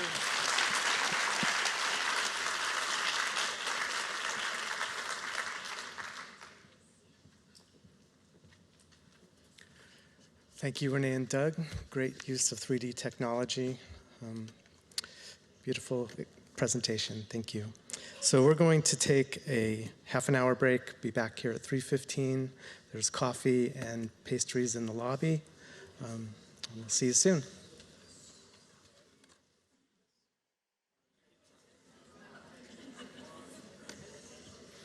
We may still have some stragglers in the lobby, but we need to keep the show on the road.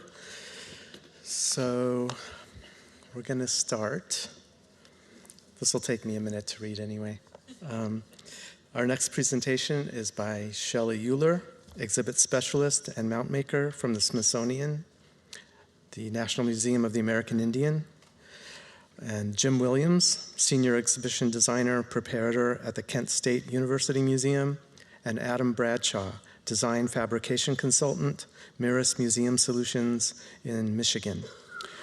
It's a provocative title. I think you win the ribbon for that. Gridding Our Loins, Exploring Interlocking Mannequin Structures 3 Ways.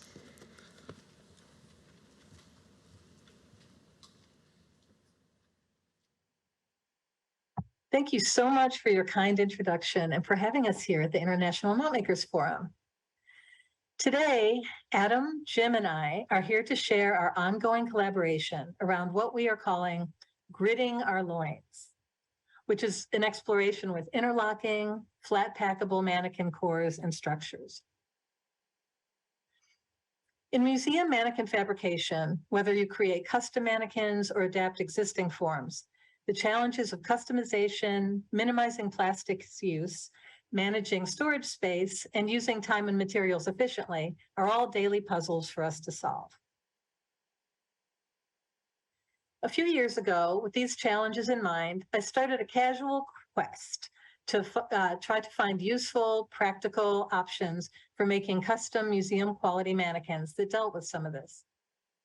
Starting from the existing menu of approved mount making materials, I kept landing on paperboard as a starting exploration point. It's strong, lightweight, recyclable, inexpensive, and it can be archival. The question was if it could be strong enough to carry the weight of heavy garments and customizable enough to be practical for our uses. As I began my research, there seemed to be a lot of fun paperboard designs in the merchandising, fashion, and robot worlds. While these concepts weren't focused on the archival materials, customizability, and support needed for our collections, they did seem to offer a lot of potential. As always, finding time to explore these ideas more fully was hard to come by until the pandemic and a puzzle offered me the time and inspiration needed to begin to follow the path a little further. To me, the torso structure of the little bear in particular seemed to show some potential in terms of garment support. So when I found myself at home with some extra time on my hands, I played around with making my own version of this interlocking style of torso. I used my normal templating and patterning techniques to measure the piece. Then, using just archival D-board, a mat knife, and math, I began to play. I created flat panels to accommodate only two planes, the vertical front to back plane and the horizontal circumferences of the bust line, the waist, the hips. These two planes aligned with what I saw as the most important support measurements on a custom form, which define the posture or the historical silhouette, and then in the horizontal plane, the bust, waist, and hips. I did not attempt to add the vertical left to right elements in this case because I figured that the center pole would stabilize the structure and keep it from collapsing. While the basic structure was stable and promising, you can clearly see that there were issues with support along the lines of the shoulder, up in here, and where it's kind of going a little concave in that area.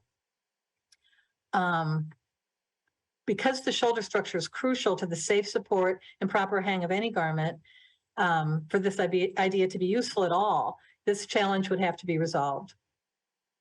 Also, while I was satisfied that this work could be done by hand, it was laborious to do it that way. I've been looking for a project to explore some of the higher tech methods available because I know next to nothing about them. So this seemed like a good opportunity to learn. But where to begin with this? I first discussed this with Craig Husway in NMAI's exhibits department, where he runs our CNC router. And he said he was willing to help cut the materials for me if I got him the files. Now I just needed to learn how to get the files. Then Jim Williams and I were having a conversation about mannequin making one day, as you do. And when I brought up this idea, he immediately saw possibilities for the types of historical and fashion mannequin silhouettes that he works with the most. Jim also has access to a laser cutter and other equipment at the makerspace at Kent State. Then Adam Bradshaw came to mind when I realized that I could use a lot of extra help understanding the technical possibilities. He brings amazing skill, knowledge, and problem solving from his experience with mounting the astronaut suits at the National Air and Space Museum, among other things. He's done thorough research into affordable software and practical tools, and he has the rare ability to describe complex systems in accessible language. I also love that the three of us come from very different institutional collections, display aesthetics, and technical experience, and that we each bring different complementary skill sets and points of view to the table. We decided to take this exploration in three different directions that suited our varied skills and needs.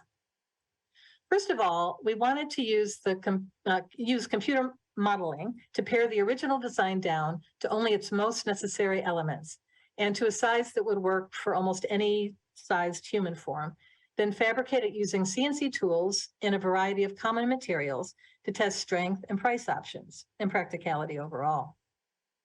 The advantages of this approach would be that one could have these standard cores on hand and simply insert reusable Ethafoam pieces to potentially speed up the mannequin making process, cut down on the amount of Ethafoam needed, and create a reusable and flat packable system. Adam took on the bulk of the development of this aspect of the project. The second step of the research was to take the process back to a low-tech, hands-on approach. Recognizing that many mount makers are in a situation where access to the computer programs, CNC router, or laser cutter is not available, we wanted to see if the method could still be practical. Once we had the core designed and an existing pattern to work from, we took a step back from the technology and used those to cut the pieces by hand from archival D-board. I explored this aspect of the experiment.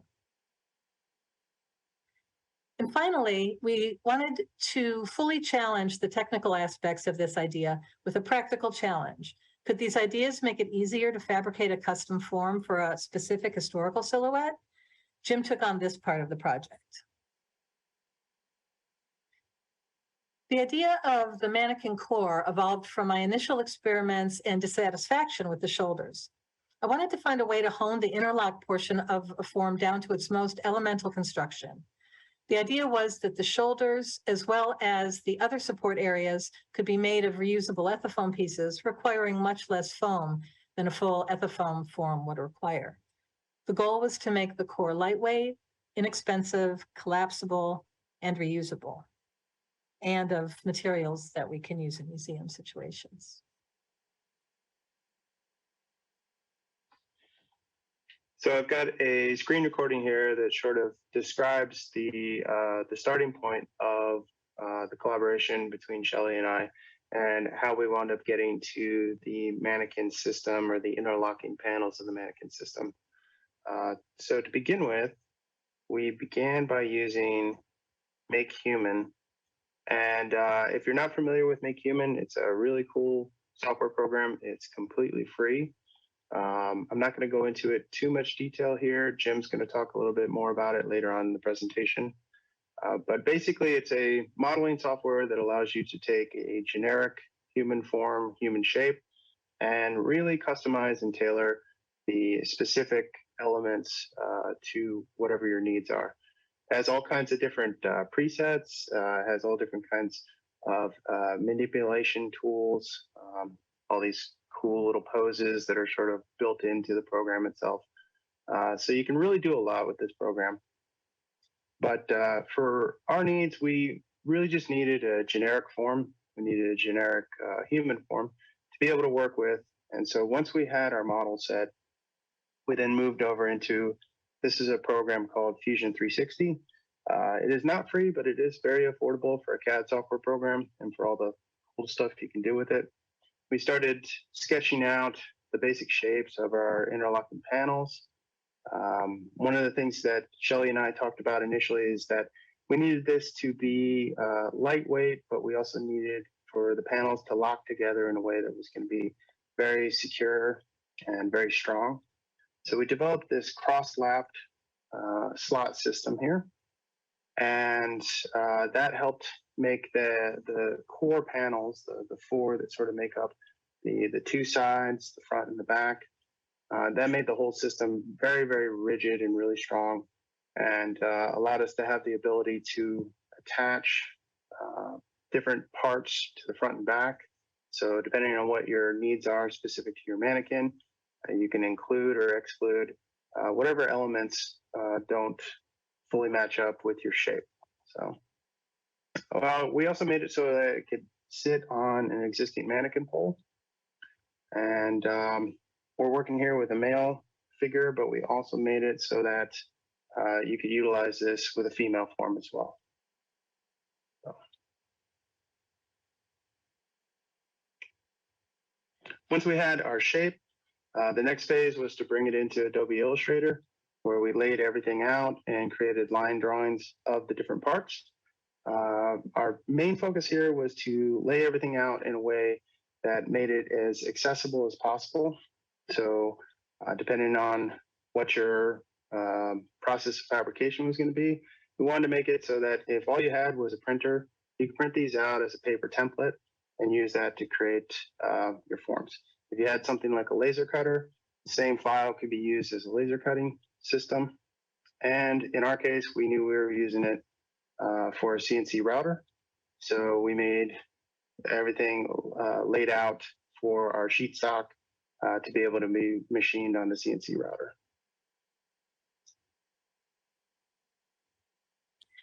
So once we had the files the way that we wanted them, we needed to try out a prototype.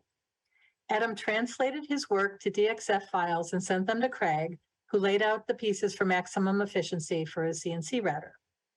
In the first round, he cut out the pieces for the forms from Black Comacell Plus, and you see the remainder in the picture on the right. So you kind of see the cutout blueprint. This wasn't our ideal material since it's heavyish and it's still plastic, but that's what he had on hand while we were awaiting our other materials, so the price was right to get the ball rolling.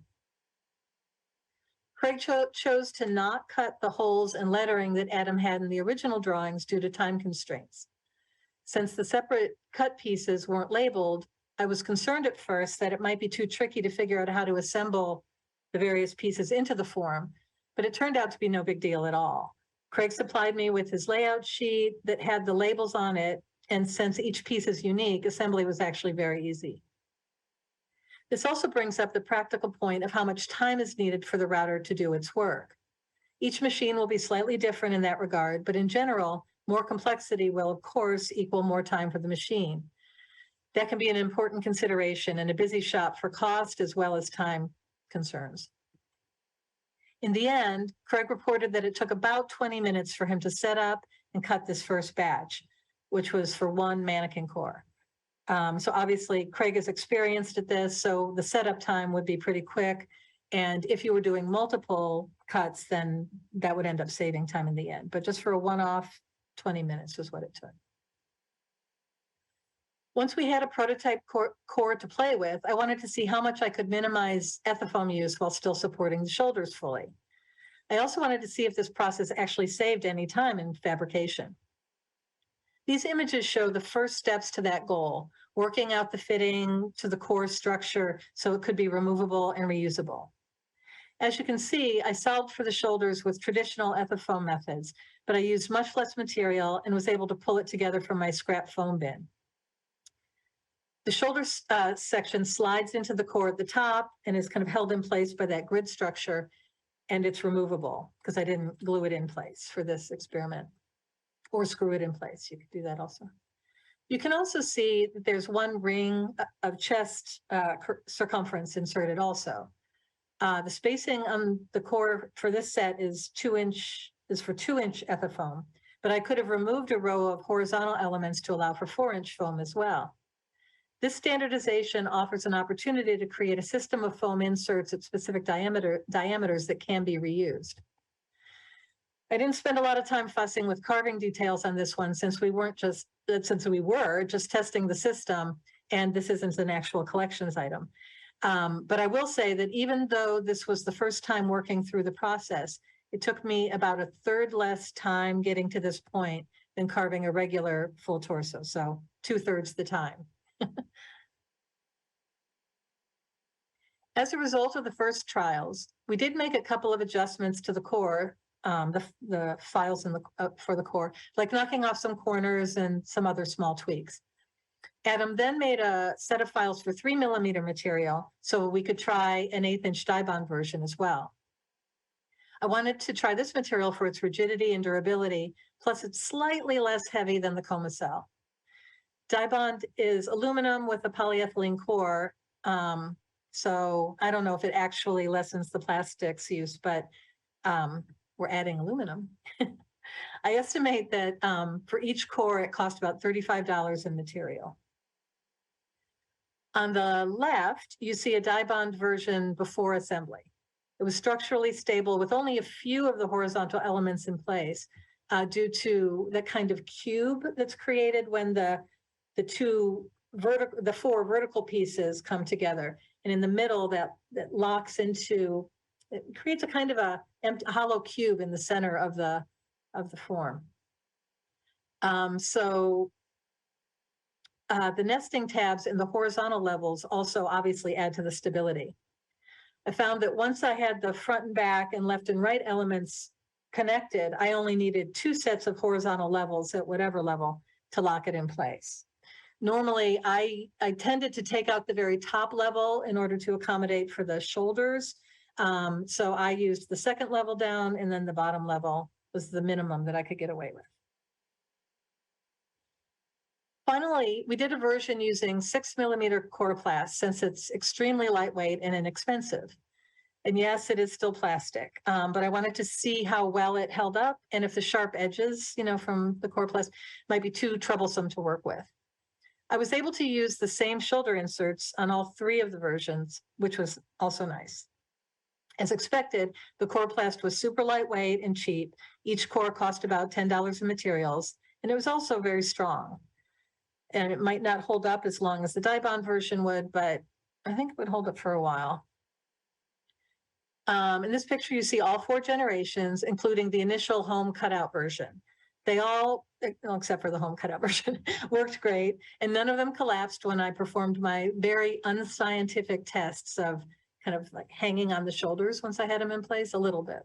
So I don't know exactly the poundage, but they didn't even start to think about collapsing.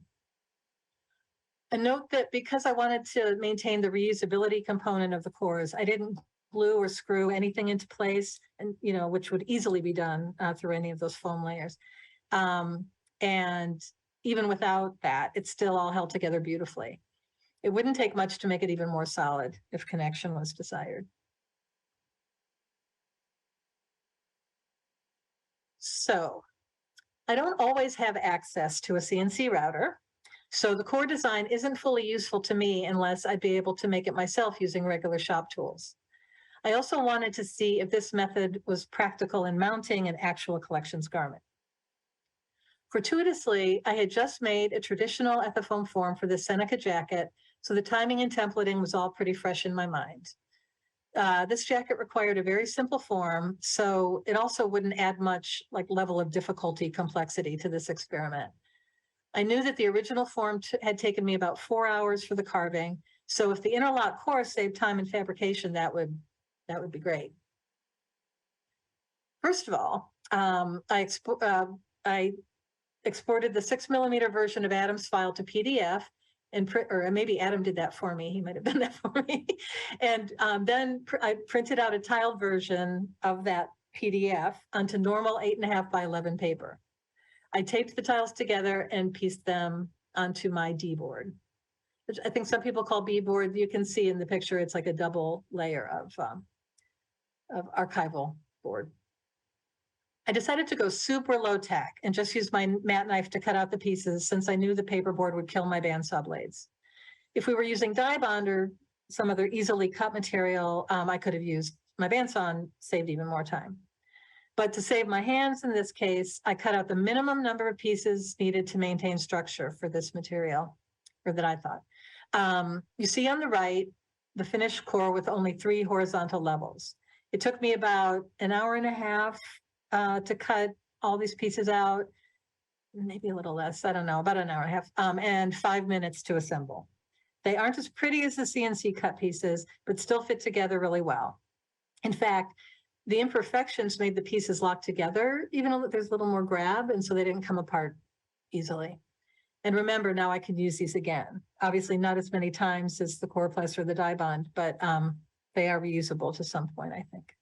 We'll have to experiment to see how long how many times we can use them before they fall apart. So here on the left, you see images from the Ethafoam cutting process. It took about an hour to cut the foam pieces and carve the shoulders.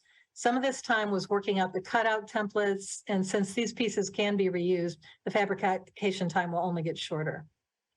I had originally planned to make the form fill in all the kind of gaps with Ethafoam pieces. But after I had the shoulder and hips in place, I decided to make a foss-shaped skin for this form, since the garment was so lightweight and I had the existing Ethafoam form to model from. There's a lot of info out there on the foss-shape process, so I'm not going to go into that here. But the torso in process is shown on the right. I'm not actually even sure that foss-shape was necessary for this one, but it did smooth all the joints over nicely. I think the same effect could have been achieved with a layer of batting over the Ethafoam and then stockinette or some other, covering that you normally use. I think that for more lightweight garments, it might even be possible to minimize the foam use even more by using the same core structure to support a foss-shape or buckram skin with only an internal neck support, but I haven't had a chance to play with those extremes yet.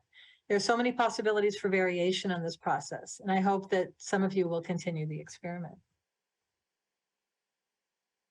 So here's a comparison of the original Ethafoam form and the foss-shape skinned low-tech form. Can you tell which is which? They both need a bit more support in the hip area, but besides that, they're pretty close. And both offer good support for the shoulders, chest, and neck. The low-tech version is on the right. Both forms use the same floss-shaped arms, so the arms are kind of a red herring there. The foam form on the left took about 4 hours for fabrication, as I'd said before, and the low-tech form took about 3 hours, including the floss shape. So that time could be cut down even less.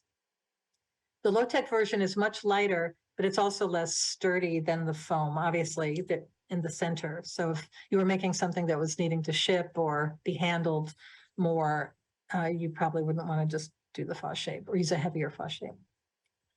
All in all, I feel that this could be a useful option when access to a CNC router is not available. It allowed me to use smaller pieces of ethafoam, and I'll be able to reuse the core, the shoulder insert, and the horizontal cutouts. As a low-tech option, I feel it was a success. But now let's hear more about the experiments that Jim did that took the process in a different and also very promising direction. Okay. After talking with Shelley about ideas for mannequin fabrication, I chose the high-tech route of using software and CNC tech to custom fit a form to a garment. Historical physiques and silhouettes change over time, and capturing the size or posture using off-the-rack mannequins and forms can be challenging.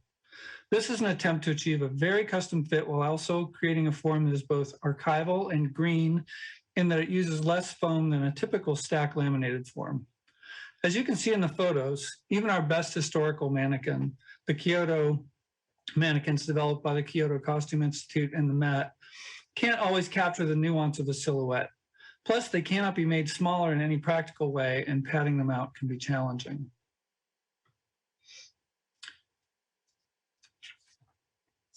So careful measurement of an historic garment will gather information needed to create the proper form. And Shelley showed you the kind of template that she uses, which is pretty typical.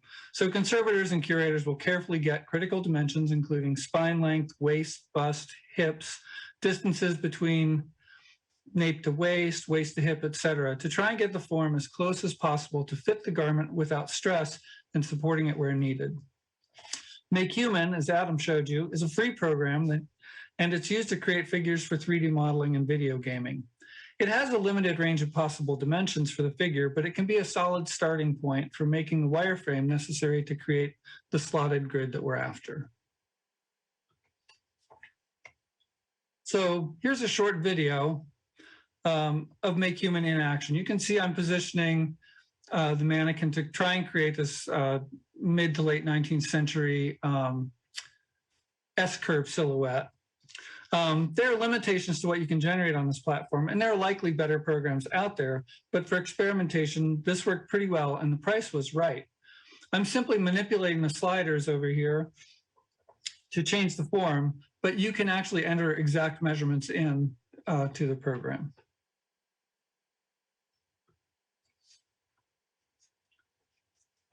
Now the model from Make Human is imported into SketchUp, which is the program I'm most familiar with and comfortable with using. And that's for the process of turning the STL file into a wireframe and making it into a manifold solid that you can modify into a grid. I amputate where necessary and fill the voids to achieve a solid component, as the gridding plugin won't work if there are any voids left. I'm planning to explore this process in other programs such as Rhinoceros, but SketchUp is what I'm comfortable with. When we get on our GitHub site, we'll maybe do some upgrades and you can add to our files and show us your experiments too.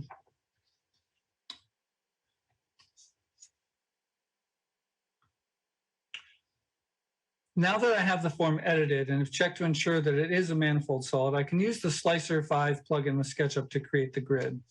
The software allows me to set the spacing on 3 axes, or I'm only using 2 actually, the X and Z axes, and the material thickness to work with whatever I want to use. So I've set the thickness to just below 1/8 because the B-flute corrugated is 3 millimeters, and so is Dibond, which is convenient. Since I plan to fill some of the voids with ethafoam, I set the parameters for 2 1/8 inch for the horizontal spacing, which is the thickness of the foam I had on hand. I set the vertical center line to gap, which allows the insertion of the pole in the center to work with my existing stand. Then I let the program work its magic. As you can see, it produces both a constructed grid and the flat patterns I will need to edit in the next step.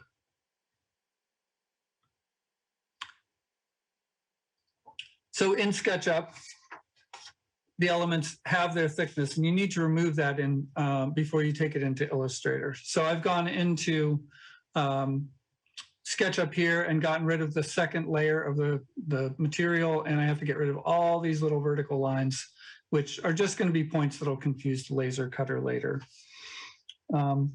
So be sure when you export that you've got it in camera standard view top, so you're not exporting a foreshortened image, because it would cut them foreshortened just like that. I also moved the layer IDs onto each pattern piece so that the cutter would etch them in, making assembly that much easier. Once the form's been edited to a single layer in SketchUp, it's exported as a DXF file and taken into Illustrator for final editing and to ready it for cutting. You select the outline only and use the paths join command to make the faceted outline into a single vector file. You can then use the smooth tool to reduce the number of data points and anchors. Use the pen tool to tweak and modify the curves as you see fit. And then you'll assign appropriate colors for through cuts versus etching. In this case, through cuts are red and etching is blue. So you can see here, I'm just dragging along the lines to try and just simplify them a little bit and make it easier for the laser cutter to not have to work with so many data points, which speeds up the cutting process too. So between Make Human, SketchUp, and Illustrator work, I spent approximately 2 to 3 hours creating this file. That includes a learning curve, so it's actually pretty efficient. I'm sure as I learn better skills in all the software or get better software, this time can be reduced.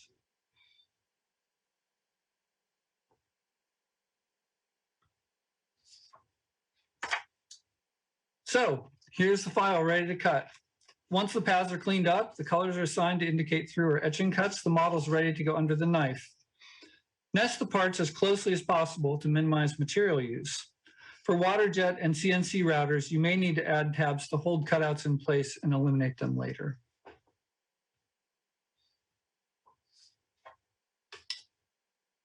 After the knife, here are some views of the finished form in archival Blue Board. I also did a trial cutting with dye bond and a water jet, but it proved to not be worth the expense. I wasn't happy with the weight and the sharpness of the cut edges or the cost.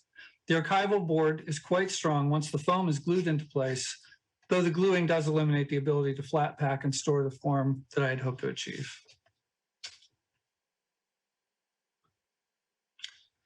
Once I had my gridded loins, it was time to flesh it out with foam and batting. The lines created by the board give the sculptor great guidance in how to shape the foam, which would allow even a novice to get a smooth, accurate form. By keeping the foam only to critical areas for garment support or important contours, I reduced the amount of foam I'd typically have used by 2/3 or more. A base stockinette skin helps to hold batting in place while the top cover is being stretched over. Again, by getting such an accurate base, the use of batting is minimized, and overall I'm happy with how green this process can be. The finished form is in the upper right here.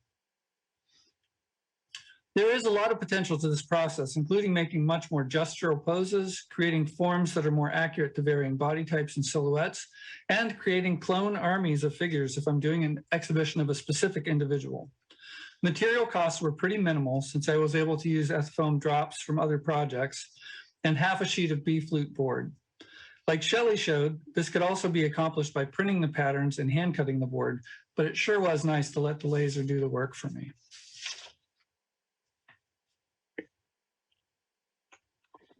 So while this research is ongoing and far from over, we have created a GitHub repository where all the different files that were used and shown here today can be found. Feel free to download them, use them, change them, share your changes, and re-upload them back to this repository. Here's everybody's contact information if you need to get a hold of us.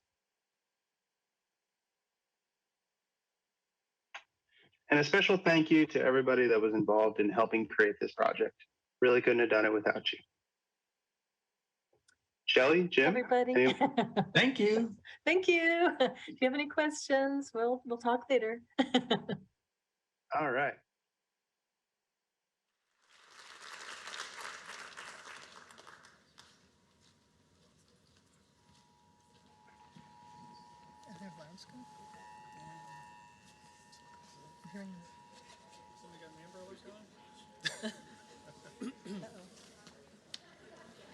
Thank you so much for that talk.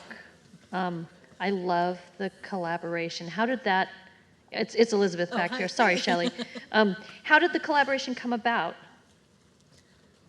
I'm going to lower the, this goes down. Hi. So the collaboration came about because I was bored during COVID, and I was playing with everything myself. You know, like you saw in the thing, that I was doing it by hand, and clearly that was going to take a million years. It wasn't practical to use that, and I just thought of these guys because for the reasons that I said in the talk. You know that Jim has vast knowledge of mannequins and is also interested in the technological side, and Adam has a vast knowledge of the technology and mannequins. So, yeah, it just came about naturally through conversations.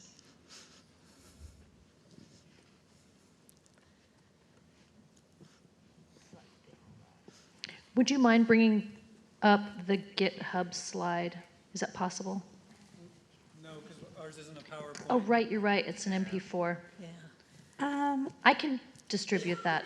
I can email it to people because I think a lot of people are interested in the GitHub site. Absolutely. I can take a yeah. screenshot and send it. Absolutely. Unless you can take a screenshot because I think, Adam, your name your picture is over the title of the site. Okay. So if you wouldn't mind sending it to us, and we can send it to the Absolutely. attendees. Yeah, our, oh, yeah, that's right. We're going to get an apple crate for Shelley. Bear with me. Oh, we have a question, a virtual question. Since I have the mic, is it B as in boy, board, or is it D as in dog, board? Single flute is B flute, and double flute is D flute. Double corrugation layers. Thank you. I have a question for the CNC. I've never cut or thought to cut blue board or D board on the table. What were your feeds and speeds for that, or is that in the online document and information? Well, I know that Shelley utilized Craig Hawsey's skill on doing that. Typically with coma cell and die bond, you're going to be using very specialized machining tools for that. Probably not going much more than about 50 millimeters a minute or so. There is probably some adjustment depending on what kind of machine you have. So. Thank you. And also, can I just do this? I just wanted to clarify that we didn't, for the pieces that I worked on that had the D board, we didn't do that on the CNC router. We just did the die bond and the coroplast and the coma cell on the CNC router. Oh, thank you.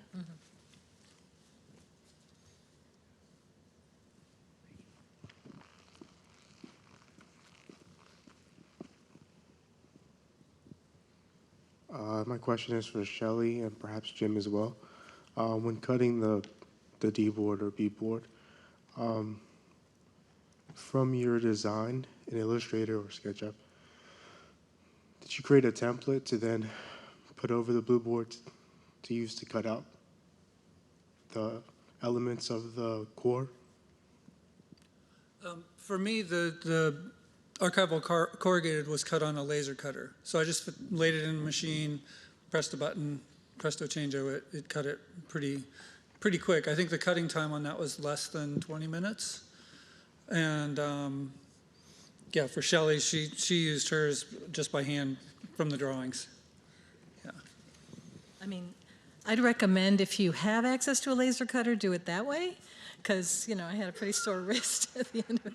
But if you don't, we just wanted to make sure that we explored, like, not everybody has that. I don't have a laser cutter, you know. So if this core idea was useful, it had to be something that I could make in my shop, you know, without needing those other tools.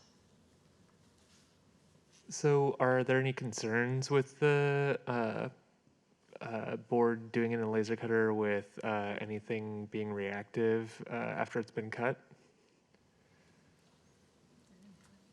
can't imagine why. It's a very light toast on the edge, so I can't imagine that it's really changed the chemical composition of the board or anything, but it probably would be wise to do a cutting and do an Audi test on it just to make sure. I don't have that kind of a facility, so I'm just trusting my gut on that one. If I could jump in on that, there's also some acid neutralizing sprays that you can use post-processing for laser to help encapsulate and neutralize anything in addition to removing any soot that builds up on the edges. So. Shelley, you mentioned you were hesitant to use your bandsaw on some of the board that was being experimented with. Can you talk a little bit more about that? Yeah, so I just find thank you. I find when I try to put any kind of paperboard product through my bandsaw, that it tears up the blades pretty badly. So I would use the bandsaw for the die bond. I'd use it for the Comacell. I'd use it for the maybe the Coroplast, maybe too. But the Coroplast I can cut pretty easily. But I've just had bad experience with the bandsaw blades and the paperboard. I don't know if other people found a way around that or use a different blade or something like that. I'd be interested to know.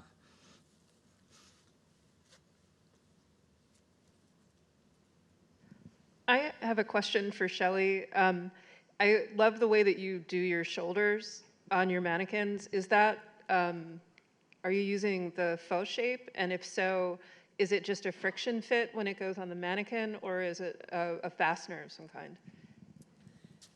So the starting point for the shoulders was Ethafoam, and you wouldn't have to use faux shape over it. That was just part of my kind of brain spinning out into other variations, right?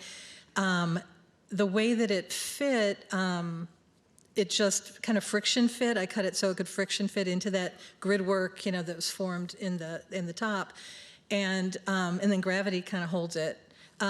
Again, though, we were doing this as an experiment, and if say the mannequin that I made was for travel or something like that, it needed to be a little more sturdy, I just probably put a couple screws through it and connect it. I mean, I try to actually minimize my hot glue use too, so I would probably do something mechanical like that to hold it in place. And also, like, if I were going to be adding arms, we had a whole, we're going down this rabbit hole of arms, all the things you can do with mannequins. If you were starting to add some of that internal structure, then that would also kind of, maybe it could be incorporated and hold everything in place even better, right? Yeah. Did I answer your question? Yes, you did. Okay. Thank you. If you get me started talking about this, I'll just keep talking.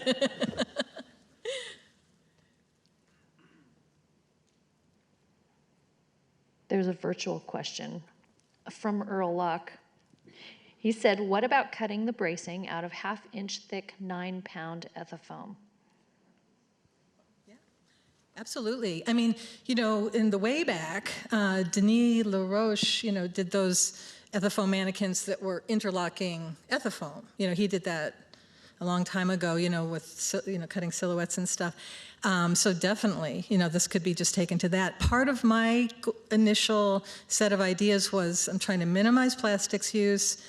I'm trying to minimize Ethafoam use. That's all that stuff besides, the planet-related things that's getting more and more expensive, or in addition to the planet-related things.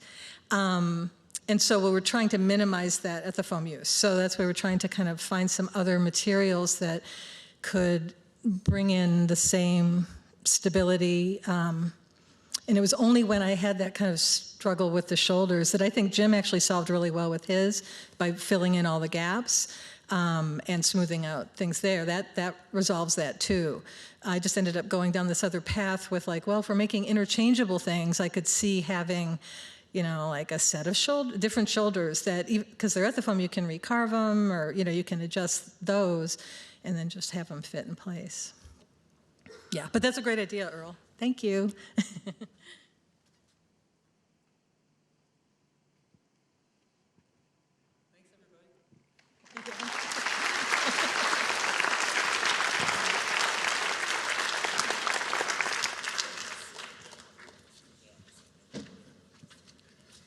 Thank you. That was great to see such a great collaboration be so successful. So we have one final presentation for the day. It's coming from Courtney Zusin, who's registrar at the Tiffany Archives in New Jersey. Take it away, Courtney.